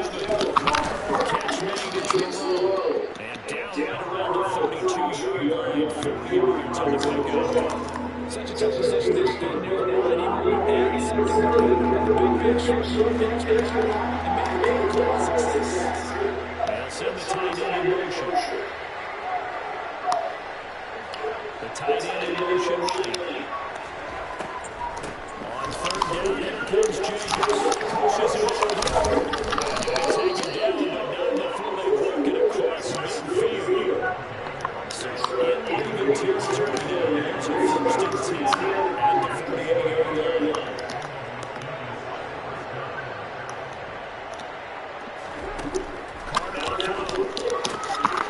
Find his tight end. That's Moreau. And the tackle going to be made at the 38. So not quite a 1st down just yet as they come up on 2nd and less than a yard. The Raider receives in motion right. Running straight ahead is Jacobs. And he's going to get it down to the 33-yard line here. So they'll come up 1st and 10 down to the 33. And they bring the big tight end across the formation left.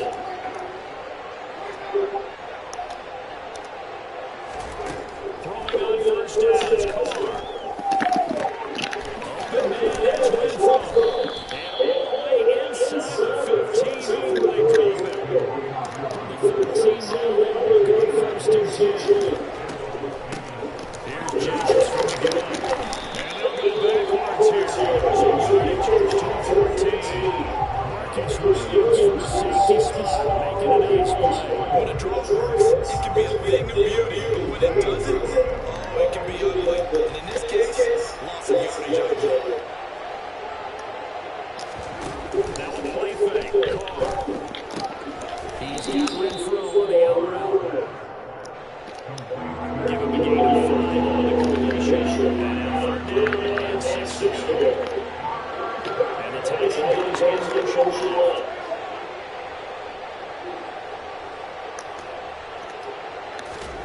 Throwing his Carr on 3rd down. Touchdown Raiders. 3rd touchdown pass now. Appreciate you letting me know what time I had.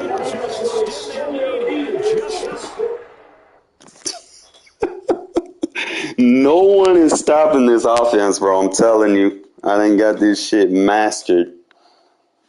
They'd rather quit than deal with it. They pull the plug. That mesh, bro, is what sets it off because they're so worried about defending those flats with their user, and the AI can't pick off that fucking spot route in the middle of the field. It's just not going to happen. Especially when you have that drag coming under and they start trying to play man because you keep hitting them to the flat. They be so worried about it, and then you got the draw they got to worry about. You sprinkle enough of the draw in, just to keep them honest, really. I mean, it's not like a money play. It's not a money run. It's just a play that you use to just kind of be like, yeah, I'm going to run the ball. If you ain't careful, you're going to sit there and you're going to keep spamming. I'm going to run that shit, and I'm going to pop 10 yards and get in the zone.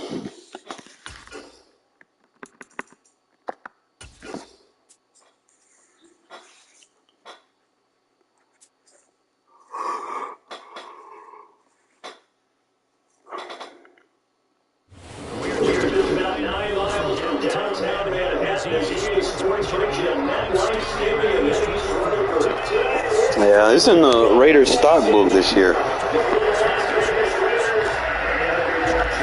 It's actually a good formation. It's probably the best tight formation in the game. Y'all see what I'm doing with it.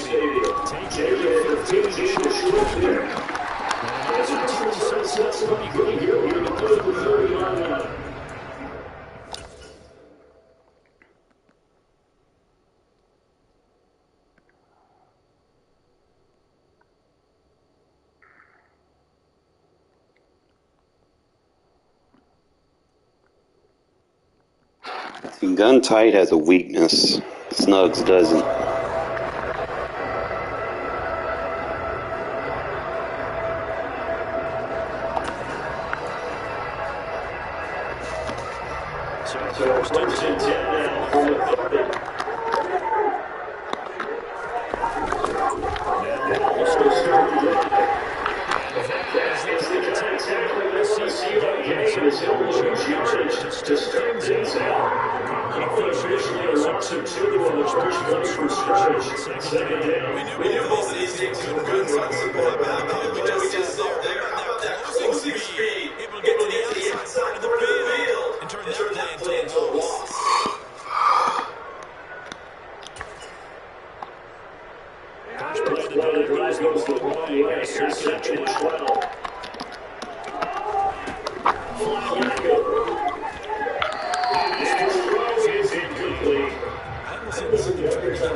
I like this 3-4 odd.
Bring the tight end in.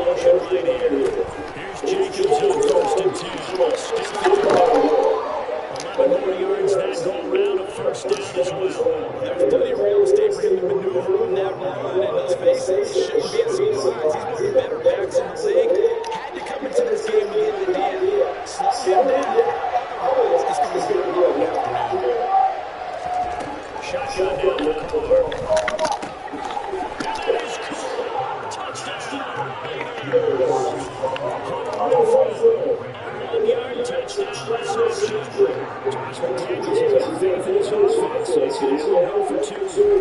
They'll try and throw for it. And that is going to be caught. And it moves the lead to 8-0. And around the goal line, especially on juke-like tries, sometimes the QB's best friend is that big target, the tight end. I love how you described it because you know he's going to have some length and some catch radius as well as a big body to keep people away from the football. And they're going to start this drive in a good shape. So get it out past this third down.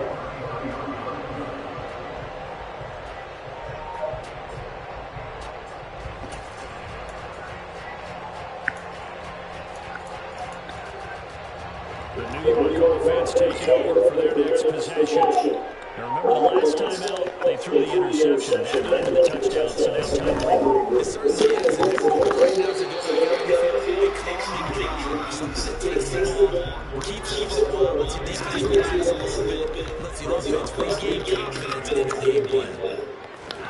Incomplete on first down. Now Flacco on second. Got his man complete over the middle. It's Hall. And he tackled on the chuck at the 45. In motion left is Wilson.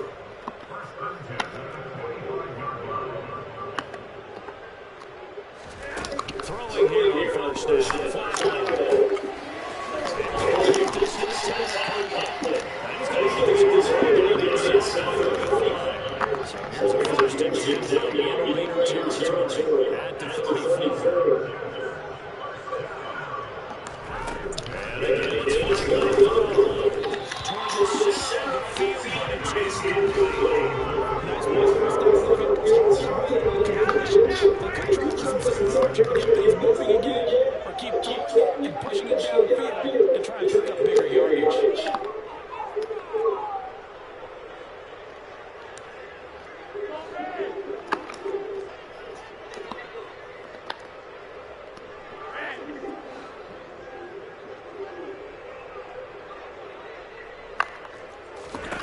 The throw once more on second and 10. Flacco, he completes that to Gary Wilson. And they'll bring this down inside the 30.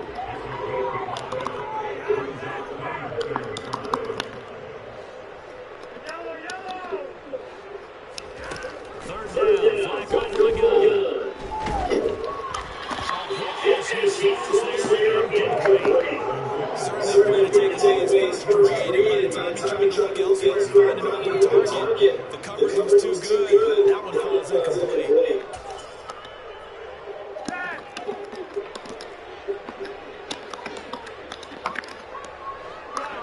In motion left is Wilson.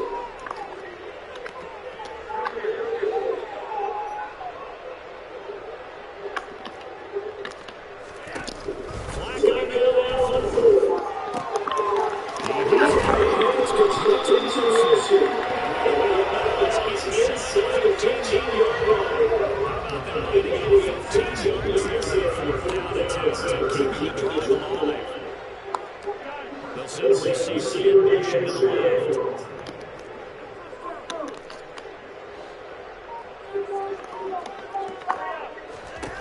A red zone first down to Flacco. And this one's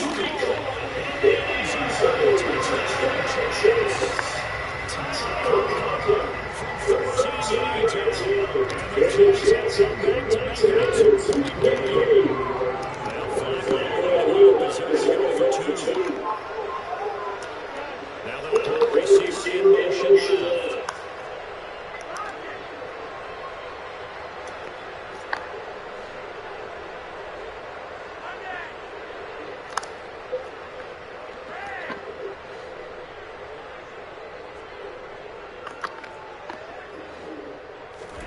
Flacco looking to throw forward.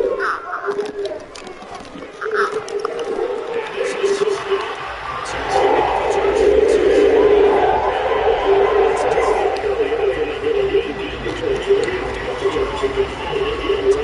Is this one of those anything you can do?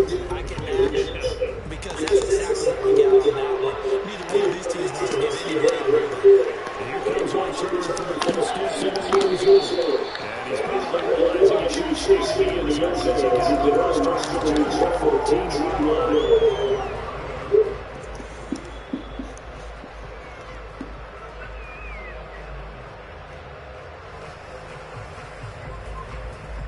The Raider offense set to get this drive started. As the offense begins to get going here, pretty supercharged. They want to carbon copy of the last time out, and they end up driving the end zone. You're right about that, Parker. Sounds pretty simple. Let's just score again. But we know it's not that simple because, well, there's many adjustments at halftime if you're a good football team. You spend that time on the sideline, you study what's on the notes and the tablets, and you make those adjustments for better repeatedly last drive. Series to series, the best teams, that's how they get it done. And we'll find out here soon enough whether those adjustments are enough defensively.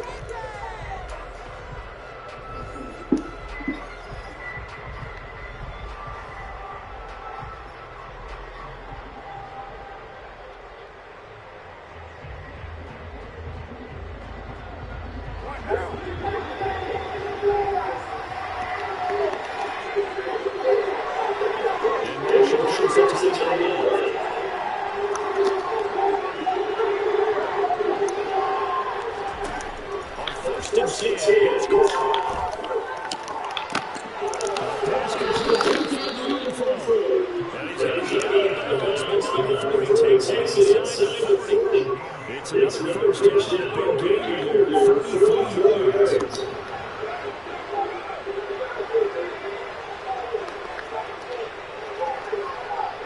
Send the tight end in motion left.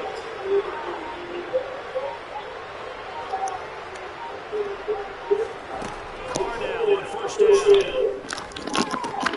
The only man here but not before he's inside the 30. It's a gain of 13 for number 13. He gets him first down. And this was a nice example of an offensive coordinator scheming his guy up just a little underneath him, just trying to free up some space, and it went all well. Gap not just space, put it a little more after the catch to pick up really nice yards. Again, it's Carr. Got a man just here. He's taken it all the way to 23 yards of final tackle. Boy, how about the speed with which this offense can get down the field? It's taking them no time at all to get down there. And now they're set for the first and goal.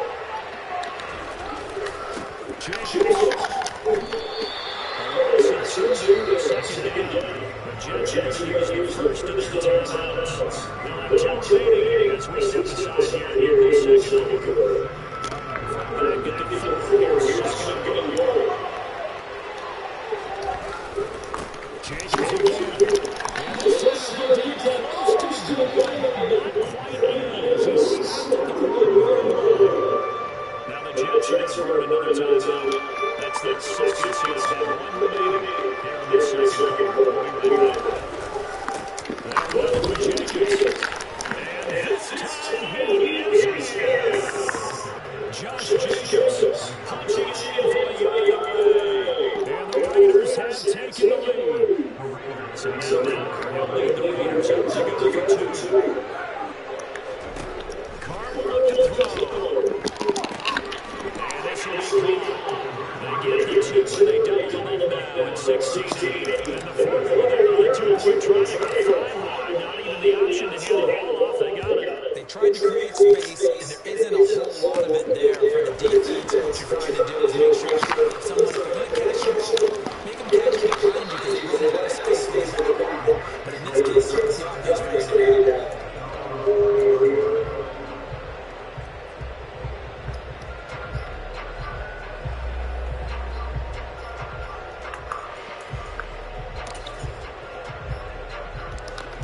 The New York offense taking over for their next possession.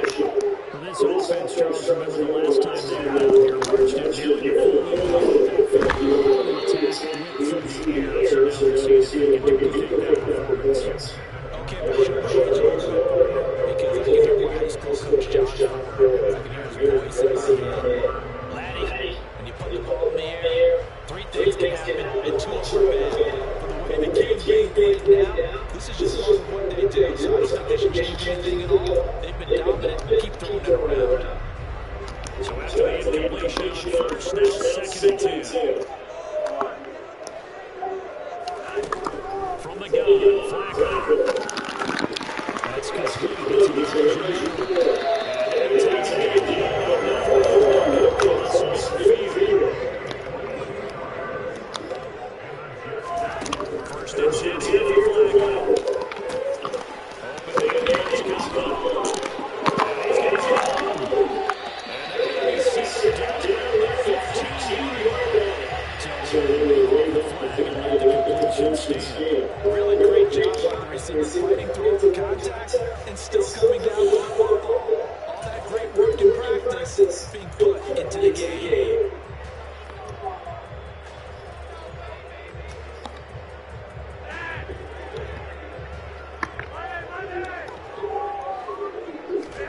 They look to throw on 1st and 10 with Flacco. And that is incomplete. Congratulations to there on 2nd down.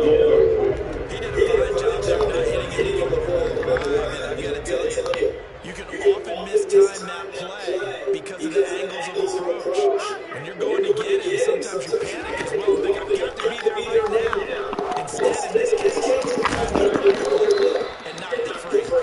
And he's taken down to the 7 after a gain of 7.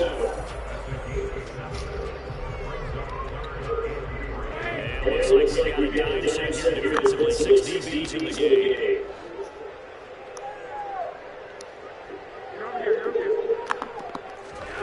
Now Flacco. There's Hall bringing it in. And this is going to result in some yardage. They're driving back to the 8-yard line. They're going to look to throw on Flacco. And they're going to take him down deep. So 1st down yardage.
Jacobs going to try to milk it.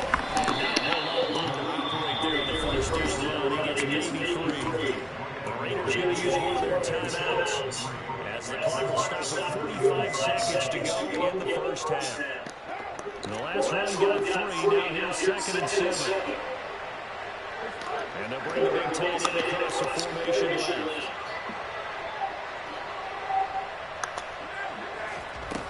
midfield. Here's Carr. He'll find his tight end. That's Waller. And he's got this down a yard or two shy of 40 before he's out of bounds.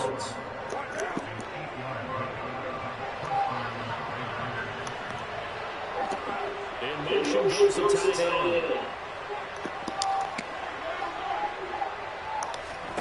They fake the handoff. Now Carr. Trying to get to It's intercepted.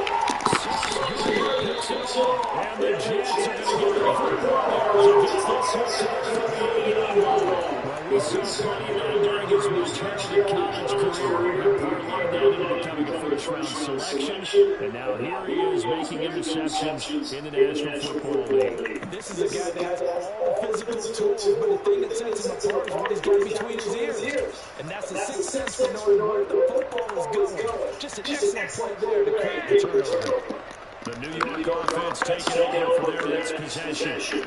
And with great starting field position, one time out of their pocket, they can still come away with points here and get going. They get the pick, now we can finish on doing their first down. And they'll get this down to the 47-yard line. And they come up with smart gainers to stop the clock.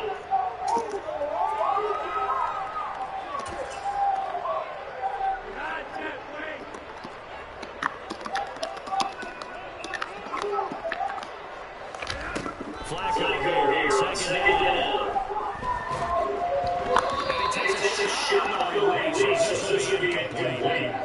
The defense gets the quickly. A lot of times it's called jail. It wasn't quite breakdowns, but fouls enough that he had no time to look downfield and set himself to throw the route. And as he tried to do that, he was hit and forced an incompletion.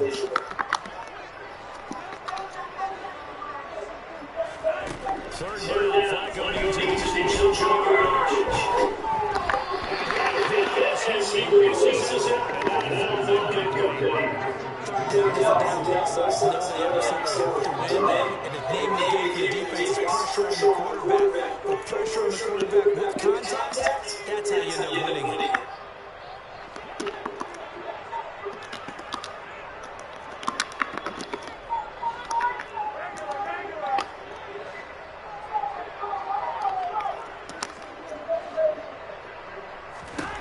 They're going to try it. Here's Flacco. It's complete. He's going to go to Others, but he takes it down just shy of 20. That pickup goes for 25. What a flip of the script from fourth down to first.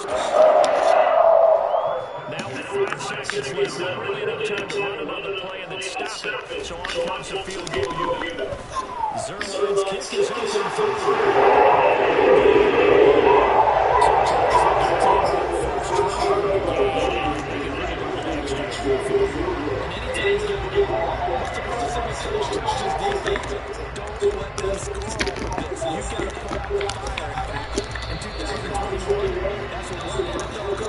turns his defense, the firemen, go out there and double put some points on the board. So a very tight first half. We had to make it a 1-point game. As we sit here in EA Studios in Orlando, here's Jonathan Coachman with our EA Sports Halftime Report. Welcome back. Halftime Inside Charles Davis. I'm Brandon Gaylor.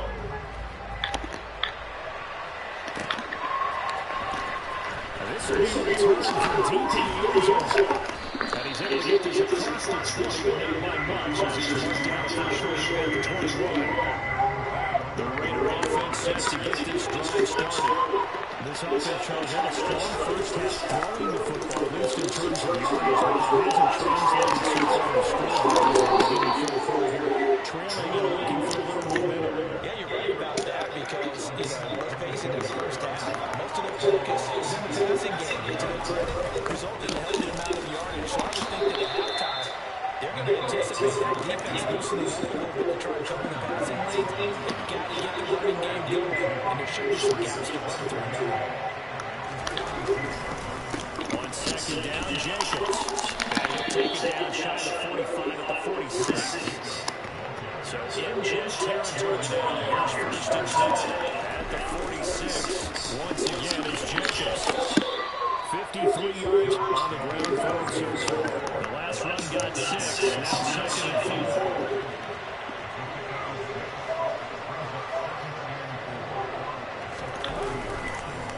Counter play with Jacobs. And tackled down after a gain of 3. Leaves him with 1 yard to go on 3rd down. Trying to run forward with Jacobs. And he gets it to the 34. Good enough for the first. All runs on this drive so far. It's 1st and 10. Carr going to give it to Jacobs. A pickup of about 3 yards as he's taken down at the 31. Give credit to the defense for stringing that play out, and they gave you no cutback act. You know you're trying to start through. No place for him to go.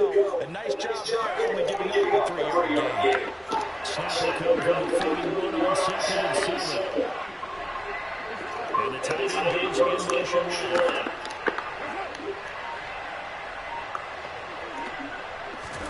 Now they'll throw the call. That's intercepted. Picked up by George Whitehead. There he goes left side. And he brings this one back. It's a 1-6 touchdown. So one turn of events there. You're trying to take the lead in this 3rd quarter with the one mistake. And you're watching the ball being returned for a touchdown. Certainly a great example of how focus has to be there on every play, doesn't it, partner? You can't get complacent. And I think that he did. He's got to move him down the field. That's a play. We just should have sold the football. Ultimately, could wind up costing him the ball game.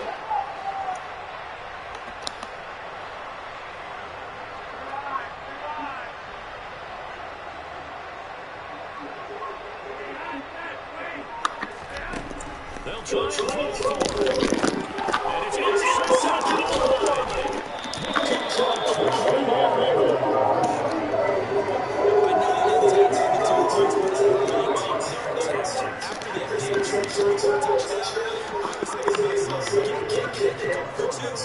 And everybody's scrambling. Maybe you catch the defense on their heels. They weren't ready to be out there.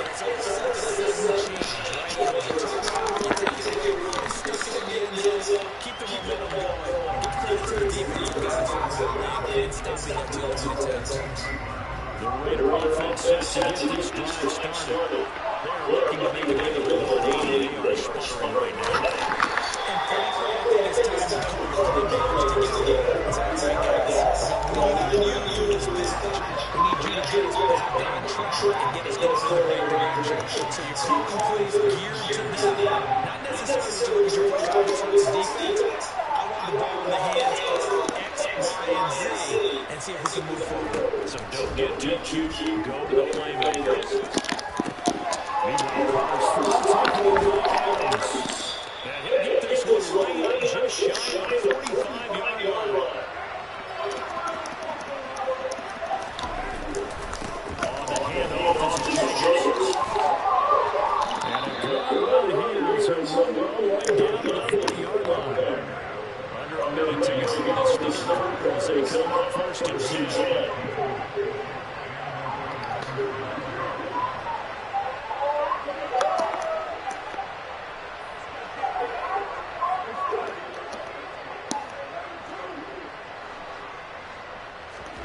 Shotgun now to Carr.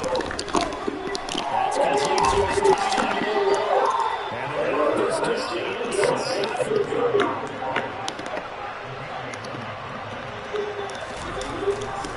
Here's a handoff to Jacobs. Stopped at the 24-yard line after a gain of 5. As they come to the line, not being able to follow the plays, just has no out. You are watching the NFL on EA Sports.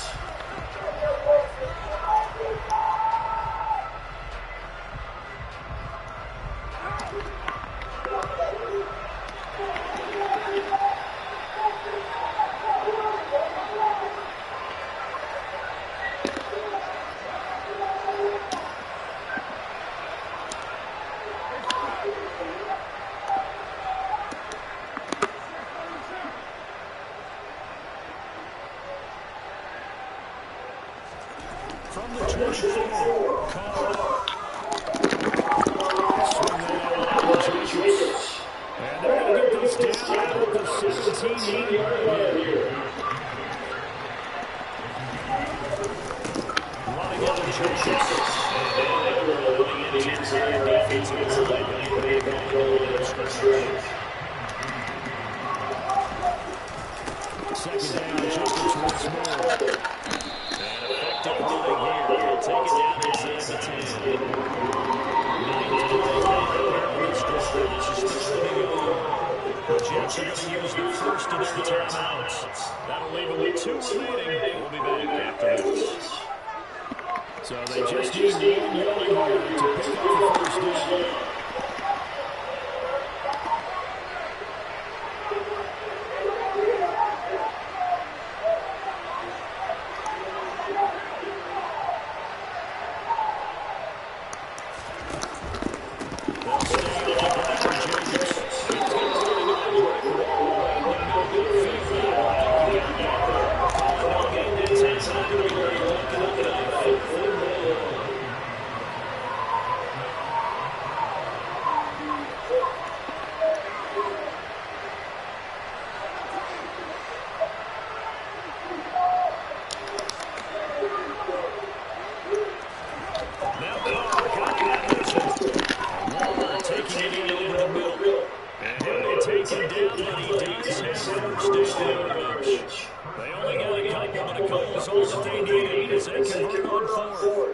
Felt compelled to go for it there on fourth down, trailing in the fourth quarter. They got it done. And there's always a lot of pressure on fourth down call. Doesn't matter the distance. You stop to get it done as you noted, and they did. A looming decision to make that conversion on second.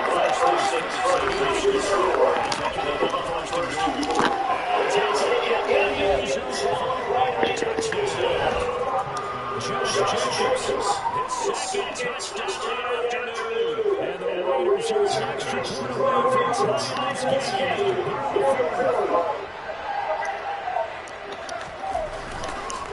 They'll try and he'll get in the end zone again. He seems to have a nose for it as he gets both the touchdown and the 2-point conversion. The kickoff team on the field now as they will send this one away. And a short kick taken about the 16. And he'll go down as this drive will start at the 24-yard line.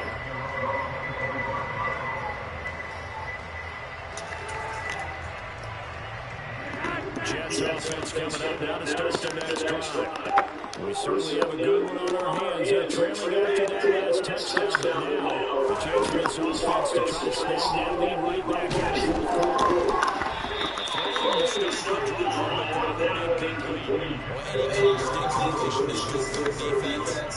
But when you have two twitches on the quarterback, knock him to the ground, make him think a little bit, hopefully knock him off his game, especially a game of his magnitude, this tight in the fourth quarter. Can feel pretty good as a defense.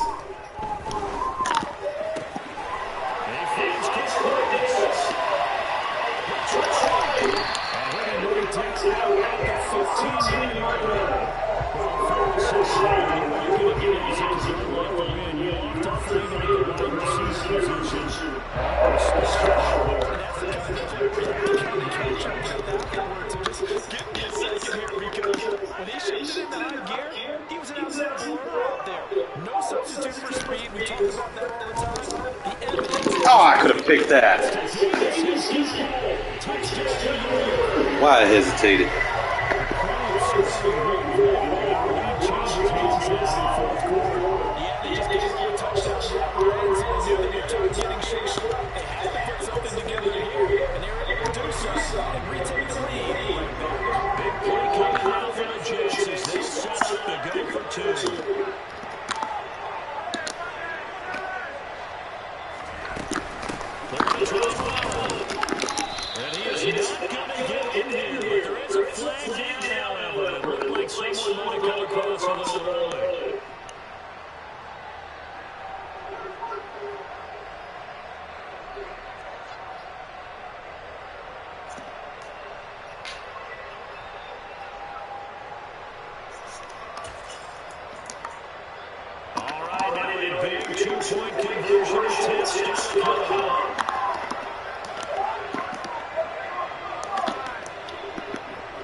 toss-up really holds both sides.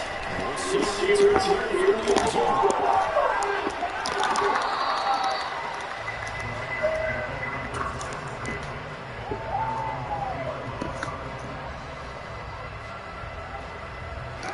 The Raider offense set to get this drive started. And at this stage, in the fourth, they need to work this into the end zone. The field goal doesn't do much. We'll see if they can cash in following the recovery. Yeah, boy, the strength on display there as he rumbles through tacklers for a gain of about 8. Line of scrimmage, the 28 now as they come up on second and a couple.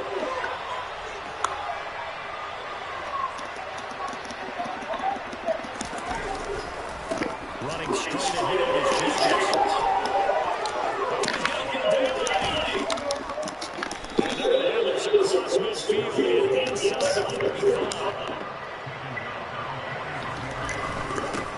Running is Jacobs. Down inside the 40. I like the call there because that was the moment to take time off the clock and get the most running game in the W. In the Miami play call, all you want to hear is text. And this time not back to the 30, will be down at the 31-yard line. 146 yards rushing for him now. His team has been tremendous all game. And he's going to take this ahead for right around 3 yards, but no more than that. Second down. Calling a gain of 5 there, with the remaining yard or 2 short here with third down coming. The Raiders going to use one of their timeouts as the clock stops at 46 seconds left.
GG's, bro.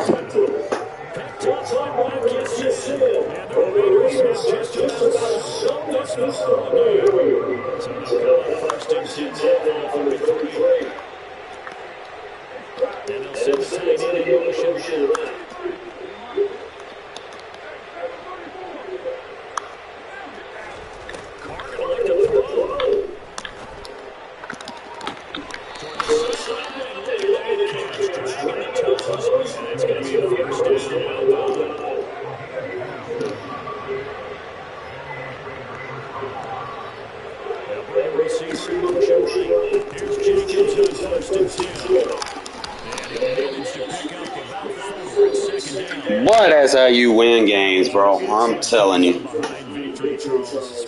Them Jets are tough, and they're going to be hell next year with Aaron Rodgers. I'm just telling you. That was a tough game. Dude played straight up, bro. Like that was a good ass game. Did not get home on that one, and in the end, But in the end, come from behind he didn't factor in that I'm a clutch player.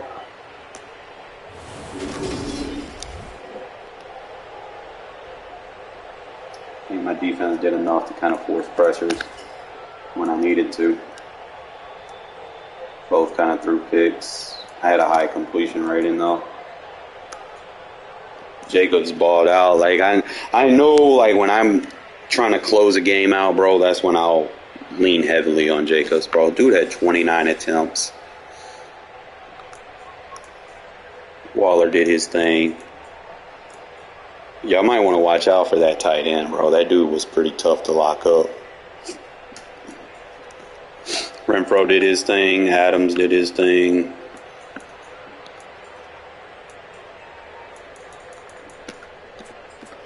Couldn't generate no sacks. It was just all about them interceptions, really. What up, my guy? I'm on a nice little win streak right now with this offense-defense combo that I'm using.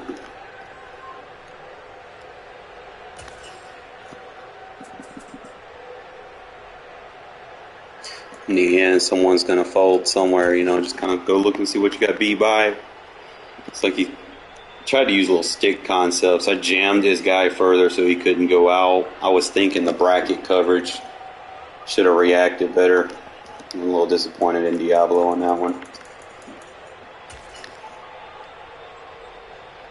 Yeah. Renfro on the little whip route. If he would have covered the whip route, if I would have seen his user cover the whip, I was going to look right there at Waller. Waller would have been a good second read.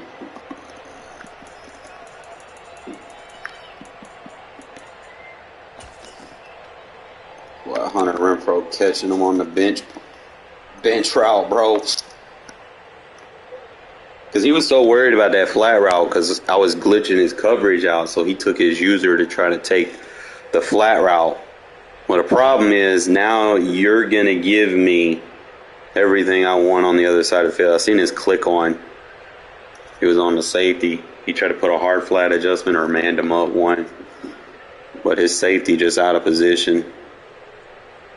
And that's what I like to do, man. I love attacking users. Go and power it in for the score.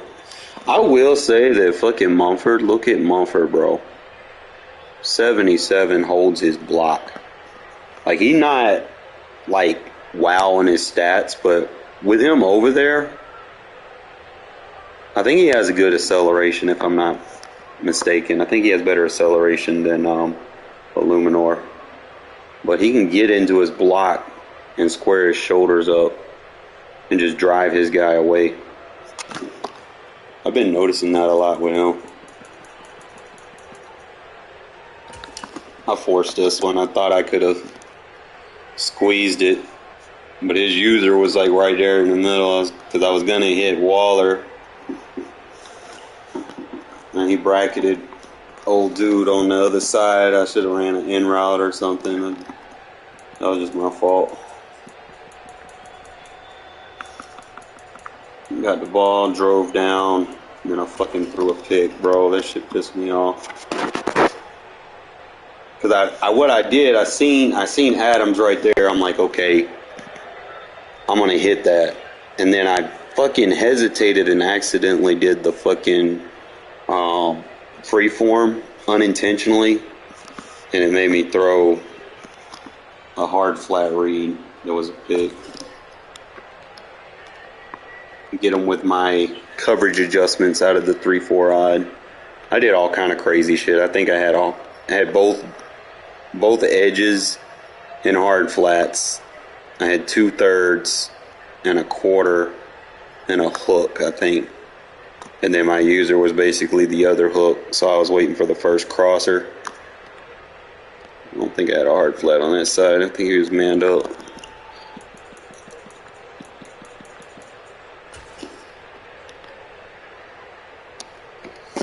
Caught him in those 4-3 under-over situations where you have a standing linebacker on one side and nothing on the other. So I had flipped the play. Anytime you see that, just flip the play and quick hike it. They're not going to be able to align fast enough. So I caught him a couple of times doing that. He just didn't have enough bodies on the other side of the field. I felt like I got robbed here. I couldn't adjust fast enough.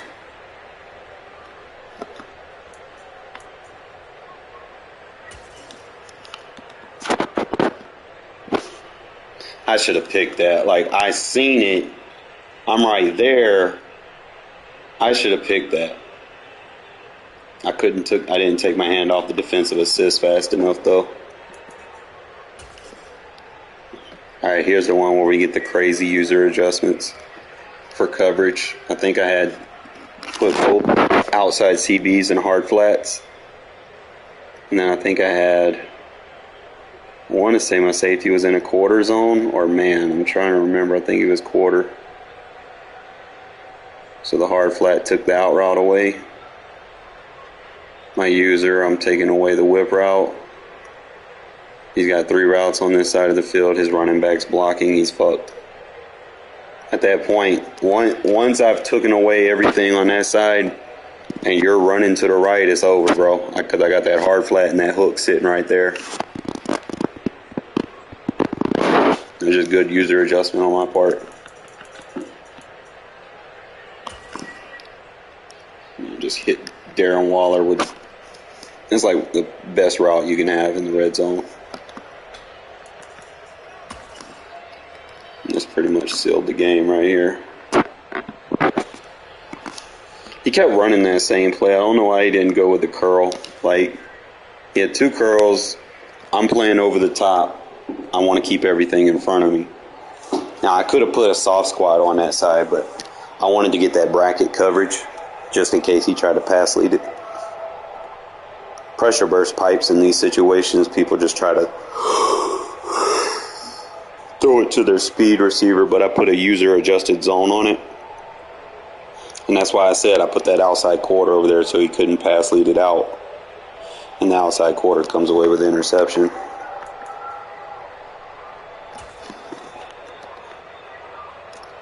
Just hit him with a draw. But good win to keep my win streak alive, bro. Like, we've been grinding it, and I think I got this shit mastered, bro. It's like ebook worthy. Look at there. We got us a win streak, fellas. We got us a fucking win streak. One that we can talk about. Because look at there. 32-29. It was a good game. Blew out a Ravens didn't want no part of it. Like, once he seen he couldn't stop the offense, it was it. Had another good game right there with the Chargers, but I was just too clutch for him. Broncos, he knew what time it was as soon as I scored. Browns, he knew what time it was, he quit. Packers, he knew what time it was, he quit. Look at there, just busting heads on people. Yeah, then they gave me that disconnect loss, which was stupid, so that could have been a win. We had a win there, another disconnect loss, another win, and then I was just having a little bad streak this afternoon, I think. And I think the game would cheat me. I do not like playing the Chiefs at home. They cheat like a motherfucker, bro. Like, I'm lucky I didn't play on this night while I'm on their win streak, but they're probably going to match me up with them. I just feel like I'm going to have to play the Chiefs at Arrowhead. And you know how that shit, because it fucks with your audibles. And a big part of my offense is the audibles and the hot routes.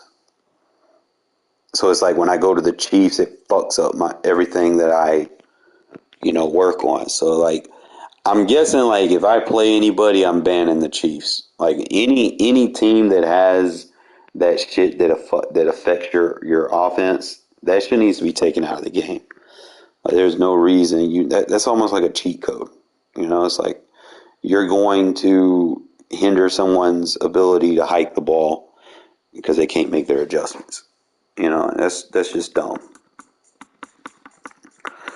But this is like one of my good win streaks. But I mean, I had some close games. I had those 3 games that I was like, fuck this. And then now we're on our win streak, bro, and we're clutch. That's really the definer, being able to put those games.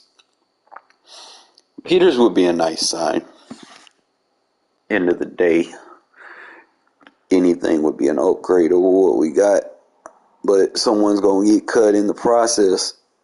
It's like, you want to run Peters, or, he's 30, so if he signs a vet minimum, yeah. But if he come in here talking about he want like 10 mil or something, no. That's really what it boils down to.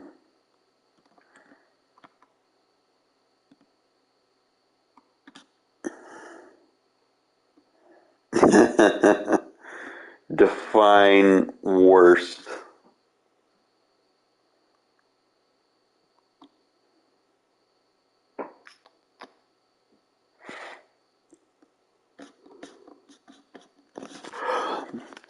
The dudes that be on the practice squad, bro. Dudes that just be in training camp. The bodies, obviously. But I'm not really a fan of small corners. But that's me. I'm not really a fan of them. I like tall corners. I mean, I get it, in some defenses you need small corners that can keep up with like the little small, quick receivers and shit. But in Madden, that shit's not going to hold water too long. Sam Webb is great, bro. He's just got to develop. Like, dude can hit. Dude can tackle. And that's what you want. Like, your corner's got to be able to contribute. You can't be on the outside and then you got to defend a run fit and can't tackle. Nah, I wouldn't say he better than him. Not on the outside. Robertson better on the inside.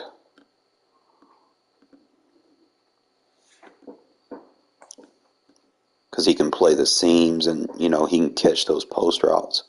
But Sam Webb, he can play that outside in a base defense because he's got the size for one. And number two, dude can tackle. It's all about how the shit just happened, man. It's like Webb didn't necessarily play bad. It's just, Amik just took advantage of his opportunities with the ball, Like when the ball was around or if there was a fumble, he took advantage of his opportunities. But two straight up, I'd take Sam Webb over Amik because Sam Webb can tackle, like tackle. Like, dude hit homeboy with a fucking, you remember Quentin Nelson, the fucking offensive lineman on the Colts? Sam Webb. Look it up you don't believe me, look it up. Sam Webb knocked him the fuck out. He laid the hit stick on him. And I was like, whoa. I had seen that shit. I was like, dude can fucking hit. And I was watching him in preseason. Dude was laying fucking hammers. Like, dude deserves that big hit trait, but Madden probably not gonna give it to him. But dude be hitting.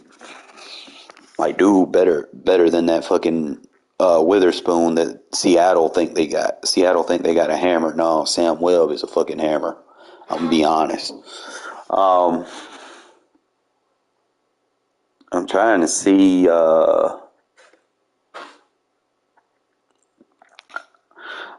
We're probably gonna end up getting rid of Merrick, bro. I don't think he's like really contributed much. Like, really, he was Gus Bradley's guy, but I want to be honest with you. Dude played at TCU. He got overhyped. I don't think he was worth.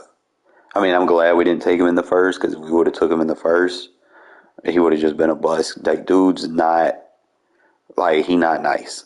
We're gonna have to revisit the safety position. I mean, we got Christopher, so we'll see how that works out. Yeah, like they gonna be chopping a bunch of heads, and they might be trading Renfro. They trying to get rid of anyone from the previous regime. They gone. They got rid of Waller. I mean, right now you looking at Josh Jacobs. You know, do you trade him? You work something out? What do you do? All right, you got that, and then you got to think about the interior. You got to think about the D line. You know, in 2 years, it probably wouldn't surprise me if they try to trade Crosby. Like, if we don't get anything done, if we're not winning, they might try to trade Crosby. I feel it. Like, it would make sense, you know. But try to get what you can get out of them now. Like, try to win. But I don't think we're gonna win this year. You know, I feel like we're gonna waste another one of Crosby's years. Like, at least give us like playoff hopes. But I don't see it not with this roster. Like, we'll have good games. We'll be able to see how the rookie class is, but like last year's rookie class didn't even produce. Like, and that was bad. That like we had bad. Like, Parham was a good pick and stuff, but he's like the only fucking pick that we hit. Like, no one else even fucking played. Like, y'all can sit there and say that the 2019 draft class was bad all you want, but yeah, Crosby was Mayock's guy. That's why I said he might get traded before his contract is up. Because, you know, they ended up getting Tyree Wilson. So then they'll probably draft another one. Kuntz is probably on his way out. Like, we got so many edge rushers on our roster right now, bro. You go check the website, and then we got that dude from, like, NFL Africa or something. Now, he's not going to eat a roster spot because he's on the program. So we'll have an extra guy that we can use. But, you know, when you got extra edge rushers, you know, he already wasn't getting used a lot, you know. So he might get traded or just, he probably won't even make the team this year. Like, that's what yeah, Crosby's from the old regime. There's a lot of dudes that are probably on their way out, man. If I'm being honest. Seeing we done got rid of our entire quarterback room.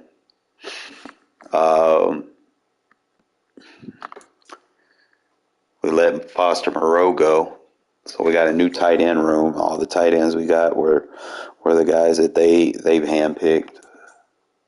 I mean, they brought in Adams, so I can't say that was on them. They let Mac Hollins go. Renfro might be getting traded. Waller already got traded. Colton Miller, he's sitting there. You know, it's like, what do you do? Does he get traded? Like, if we start fucking up and we start looking real bad, like we start the season off and we're like 1-5, does Colton Miller get traded? Do we start putting people on a dumpster fire and try to go ahead and get some, you know, capital for next year so we could trade up and get whatever it is that we need, whether it be a quarterback or something, you know? So you really won't know some of these things until the season kind of just, you know, gets settled and underway. But just looking at a lot of these guys, you know, Mumford's their guy, so, and he plays pretty good for me, so I have made him my starter, but I also like to, you know, sub him and Parham in as my tackles. And then when I want to run, I had to come to this side. But I will say something, though. This probably might be the difference. Because Illuminor only has like 64 acceleration. But he has 69 acceleration. I'm wondering if that has something to do with him, his ability to block. Like, dude was No, yeah, that was before Mayock, if I'm not mistaken. No, that was their first pick, I think. No, it was the cable guy. I'm trying to see, was that Gruden's pick? He been in 4 years. Colton Miller. I don't think that was Gruden. I'm thinking Colton Miller was the first round pick after we got Khalil Mack, if I'm not mistaken. So I want to say that was Jack Del Rio's guy. Yeah, Reggie McKenzie with Jack Del Rio. No, Dennis Allen. Was it Dennis Allen or Del Rio? It said 4 years, and this was year 5. So 5 years ago, you're looking at 2018. That was Jack Del Rio. That was his pick.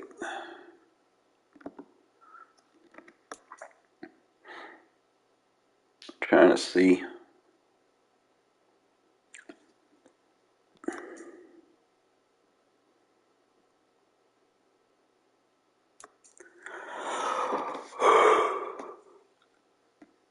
I think it was Jack Del Rio.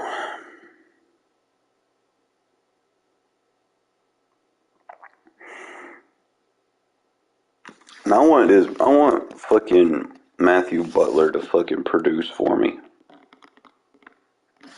Because it's tough using low overall linemen. They have to fit a mold or build. Like, I found a way to use Rochelle, and he's very effective for how I use him. You know, I got to get back and probably plug Bilal Nichols in. I think from like my bear defense, I want to put in like 3 guys that can block shit, but they got to be strong enough. So I'm thinking Billings, Nichols, and Pico maybe. It's like the only guys I got that got decent weight on them. Like Perryman, like Kuntz, he gone, bro. Perryman, he's gone. Yeah, we lost Andrew Billings to the Seahawks, I want to say. We re-signed Bolton, like he could be useful. Maybe he just need to produce, because being a 62 overall in Madden, that's hell. Like I said, you seen what I've been having to do. I be spelling people, manually subbing them. I think we lost Jayon Brown, but we got younger. We got that dude from Florida. We still got Luke Masterson. I got to find a role for him. I might use him on like 2-point conversions and shit. Yeah, it might have been Chicago. We lost Rock Yassin.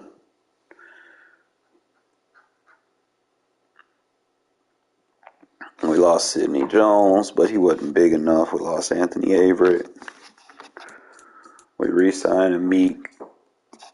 I don't know.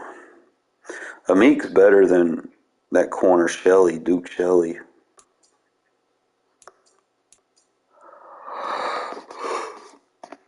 I am tired, fellas. Like, for real, for real. What time is it? Oh, shit, it's 2 o'clock. Hey, I'm going to continue until I do this win streak thing in the morning. I think we got this 3-4 odd down, but I wanted to show you before I leave. I want to kind of show you what you're paying attention to when you do your manual subs. All right.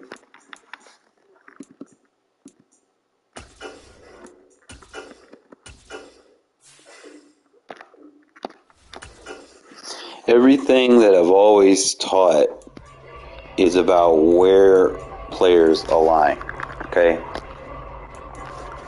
So if I flip sides, and I'm going to teach you what to come out in, and then I'm going to teach you when to come out in it.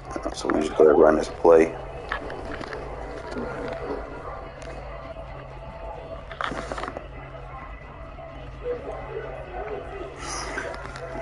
All right, so there's going to be in this base defense, you're going to have the bear, the odd, and the cub, right?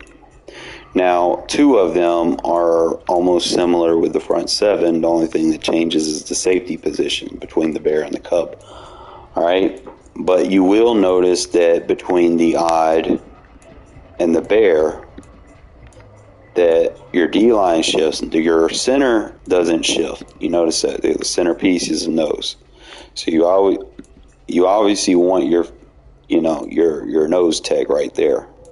Now, the thing I want you to pay attention to, okay, this is very important. Look how the linebackers in the 3-4 odd are inside the interior lineman, whereas the 3-4 bear and the cub, they're outside the interior lineman. Okay, that's got importance to it. Okay, so what you're going to do, you're going to have to change the schematics based off of the alignment. So what I like to do in the 3-4 odd, I want to put my 240-pound linebackers right in here in this formation, okay? And because those guys are on the inside, that means you want your fastest big guys on the two edge right there. This is where Rochelle, I have him, and then I have Tillery right there. Now, sometimes you'll see me use packages on certain formations where I might flip my linebacker, because like if they got the running back on the right side, like, formations that I constantly see that, I want to make sure that I'm lining this coverage linebacker up to his side so he's not getting little cheap passes out the backfield. I can man him up and create pressure, because they're thinking that I'm sending everybody, right? And sometimes I don't. I get coverage sacks because I'll start user adjusting and, trying to take things away. That's really what I'm all about over here. Now, if it gets to situations where you're constantly dropping this guy in coverage, what you're going to need to do is you're going to need to change this guy right here. And next year, this is going to be important. Okay? Not so much this year, but next year, if you're going to find yourself in those rush 4 or 6 scenarios and you want to kind of use that outside linebacker in coverage, you're going to sub in your 5-tech edge rusher. So like if I'm doing it this year, I would sub in Chandler Jones right there. Okay? And if I'm doing it for next year, like I said, it'll be the first round pick that we had. Okay? So I just want y'all to kind of keep that in mind. And that's only if you're rushing 4. Okay? If you're not rushing 4 and you're sending more 5, 6, don't worry about it. Unless you're just sending this middle linebacker over here and then you're playing coverage with this middle linebacker, then yes, then you can put your other guy right there. Just got to make sure that you sub them back and forth, between scenarios. You don't want to be like, oh, I'm just going to lock them in here and just be set with that through the game, because then, you might play someone that changes their offense and they might start, running the ball or whatever, and edge rushers don't do so good usually versus the run most of the time. So it's just something that you guys can think. Now that we got our middle linebackers changed, I'm going to teach you when to come into the bear and the cub. I'm going to teach you the difference between these two. Okay? The cub is going to be your deuce. Okay? It's going to be your deuce defense. So if they come out like at a deuce close, or you can play it versus tight, it'll do very good versus tight. You can use it as a tight defense because it's got good alignment for it. But you just don't have a lot of plays, which is fine, because what do? I user adjust, okay? So I might run this gap press, and let's say he's running, I don't know if they got a gun tight. They got that, okay. So obviously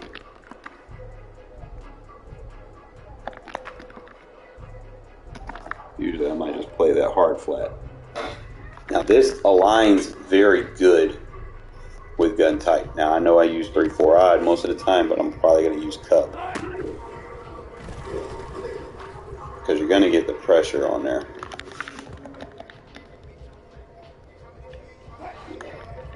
So let's say I want to just put a deep half, cloud flat third, and then just manhandle up on someone. And create pressure. You said what now?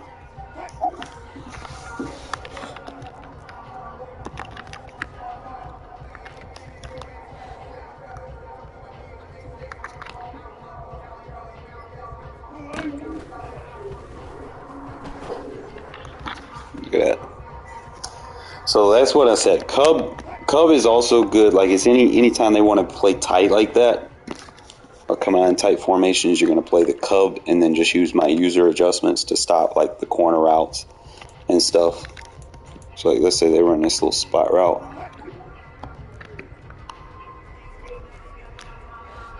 I might run that deep zone to stop the corner. Now if it's a short corner, you're going to run the third. And then I like to put an inside quarter with that third. So if 82 or 10 goes vertical, that deep zone's going to pick up the vertical. And then on the backside, usually like I might protect it with a third or something. And just put like a mid read or whatever. Or I could be like I'm feeling lucky and I might just blitz him. And look at her. I got lucky. So 3/4 cub is going to be your deuce tight. Trying to find some more formations for you.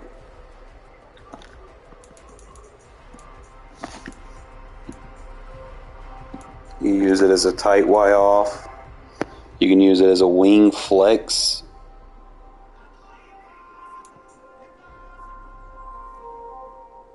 The only thing I would change is if I'm running versus wing. And the reason why I would change and not run deuce and I would run bear is because you want to make sure that you have alignments on the field that give you the advantage. And I'm going to show you why. See, the cub isn't going to bring that safety down, but look where the safety aligns in the bear. So when I come out in the cover 0 in the bear, and he wants to run that wing, so he tries to run the stretch. See, our safety's already over there. He's on that spot. Now, I don't know why he does that, but he should be lined up over here.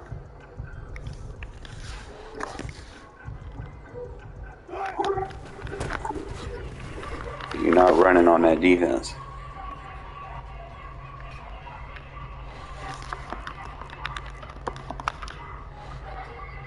You just come off the backside.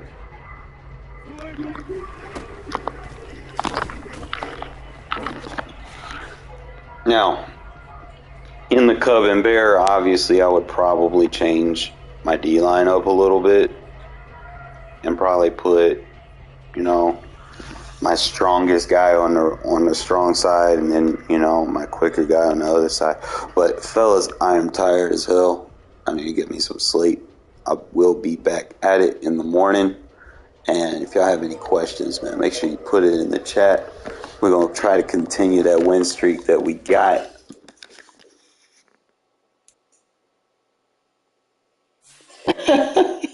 Yeah, I'm sorry. Well, it'd be like that, man. I'd be constantly user adjusting and shit. But make sure y'all tune in tomorrow.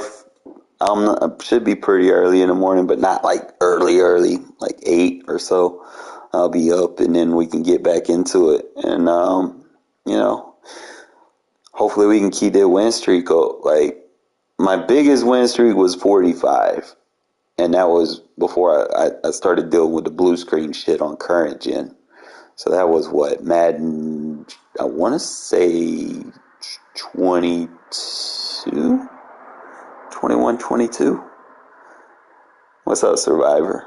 But yeah, after I did the Madden 22, that shit, I had that 45 game win streak get canceled out by the blue screens. I was like, bruh. And it's been tough to really, especially like once you get ranked, it's like really tough to get those win streaks because then they just match you up with corny games. But I think with this offense and defense combo, I think we can just basically straight up legit just outplay anybody that we get matched up with. Because for one, you're not defending this offense like without user adjusting. You can't run no stock defense. Like many have tried and failed. Because I'm going to pick on what you don't adjust to. Like if you're gonna keep giving me the flat route, I'm gonna keep taking it. I'm gonna tell you this, not because I advise it like it's okay, but you have to in this day and age. You have to spam certain things. Like pretty sure over your course of living, you've probably heard it once, you hear it a million times. If it ain't broke, don't fix it. If people don't want to defend the flats and they want to sit there and spam cover 4 quarters the whole game and you just keep hitting them with that one play, you keep it there until they decide they want to try to user it. You seen how the games that I played, I was able to manipulate the user to that side of the field pre-snap to try to take it away, and then it opened up other routes, and it opened up the vortex of the playbook of everything that I could do later, or if I wanted to hit him with a bench concept over the top of his head. Everything's about manipulating how the user plays and make them feel threatened by something. At some points they're gonna break. Like early in the game they may not, they might get beat by the play 15 times before they decide, oh man, this shit's killing me. I gotta do something. So it's like I said, sometimes you just gotta spam certain things. That's like what I do with the draw. It's not a sexy play, but you see what it does. It produces. It gets them out of those pass commit situations. It gets them out of those little rush 3 situations, or those people that play those defenses where they only rush 1 guy or 2 guy, and they talk about it's a 2-man blitz. For one, if you're rushing 2, it's not a fucking blitz. Okay, I don't know why y'all are saying this, but come on now. But like I said, it is what it is. But other than that, we'll get back at it in the morning. Appreciate y'all tuning in, and we can keep this win streak alive on next gen. I'm telling you, they said that I wasn't going to be able to adjust on next gen. They said that it couldn't be done. They said it was too hard. They said you're on current gen, Shadow. You're not going to be able to. You're not comp. Okay. What I tell you, man, like I was doing this shit on PS1. PS2 came out, ain't shit changed but the fucking membrane. PS3 came out, we started playing online real heavy. Man, we were top 100 every fucking year, bro. Every year. I don't think I went a year without being ranked. And then I like beginning of this year, I was top 5 before I just stopped playing regs, and I was doing the MUT, and then I got top 300 in MUT, like with a shitty roster at that. Like I won like 8 Super Bowls with a shitty roster versus like stacked squads. Like I'm not supposed to win versus a stacked team, but I did that. But other than that, bro, we get like I said, we get everything rolling. Hopefully next year, Madden 24, maybe they fix everything that needs to be fixed. But God knows the beta is going to be all these little kids playing it, and they're not going to report shit. And the game's going to come out, and they're going to tell them, leave everything as is. It's fine. The pass rush is working. Blah, blah, blah, blah, blah. And they're going to be stacking their coins for their little MUT team, and then you're going to have the kickoff challenge shit, and then you're gonna see all these crazy ass loop unblockable blitzes. And it's crazy because it happens every single year, and they ain't caught on to it. Like, man, like, come on, man. Like, if you're gonna give your game out as a beta to be tested, you know, make sure you're giving it to people that are actually testing the game. Like, I would test it. Put me on that Game Changers. What's it, what they call it? The Game Changers, where you get the game early and then you can, stream it or whatever and show people. You put a guy like me on Game Changers, and I promise you're going to have a better product when it releases, because I'm going to find everything good and bad about the game. Like, you just don't, like, you give the game away and let fucking 5-year-old Timmies and shit play it. They're not going to tell you anything, they're just playing a game because it's a video game, so, but like I said, I know I'm running my mouth and shit, but I got to get some sleep so I can get at it in the morning. Let me show you some more of this 3-4 stuff that we're using. I'm kind of transitioning out of being goal line heavy. Granted, goal line was fun, right? But you'll see me use it, certain situations now, because I try to run something so I know everything what is good against. Like, I know intentionally sometimes I know it'll get beat, but I want to see if I can make adjustments to it that can make it viable. But I think the only thing that I've got really that the goal line is good at is going to be that gun empty and the I think it's single back wing pair, but I'm gonna probably start using 3-4 bear versus single back wing pair. But we will see. Okay, fellas. Appreciate y'all tuning in. Good night, man. Get y'all some sleep, and see you in the morning.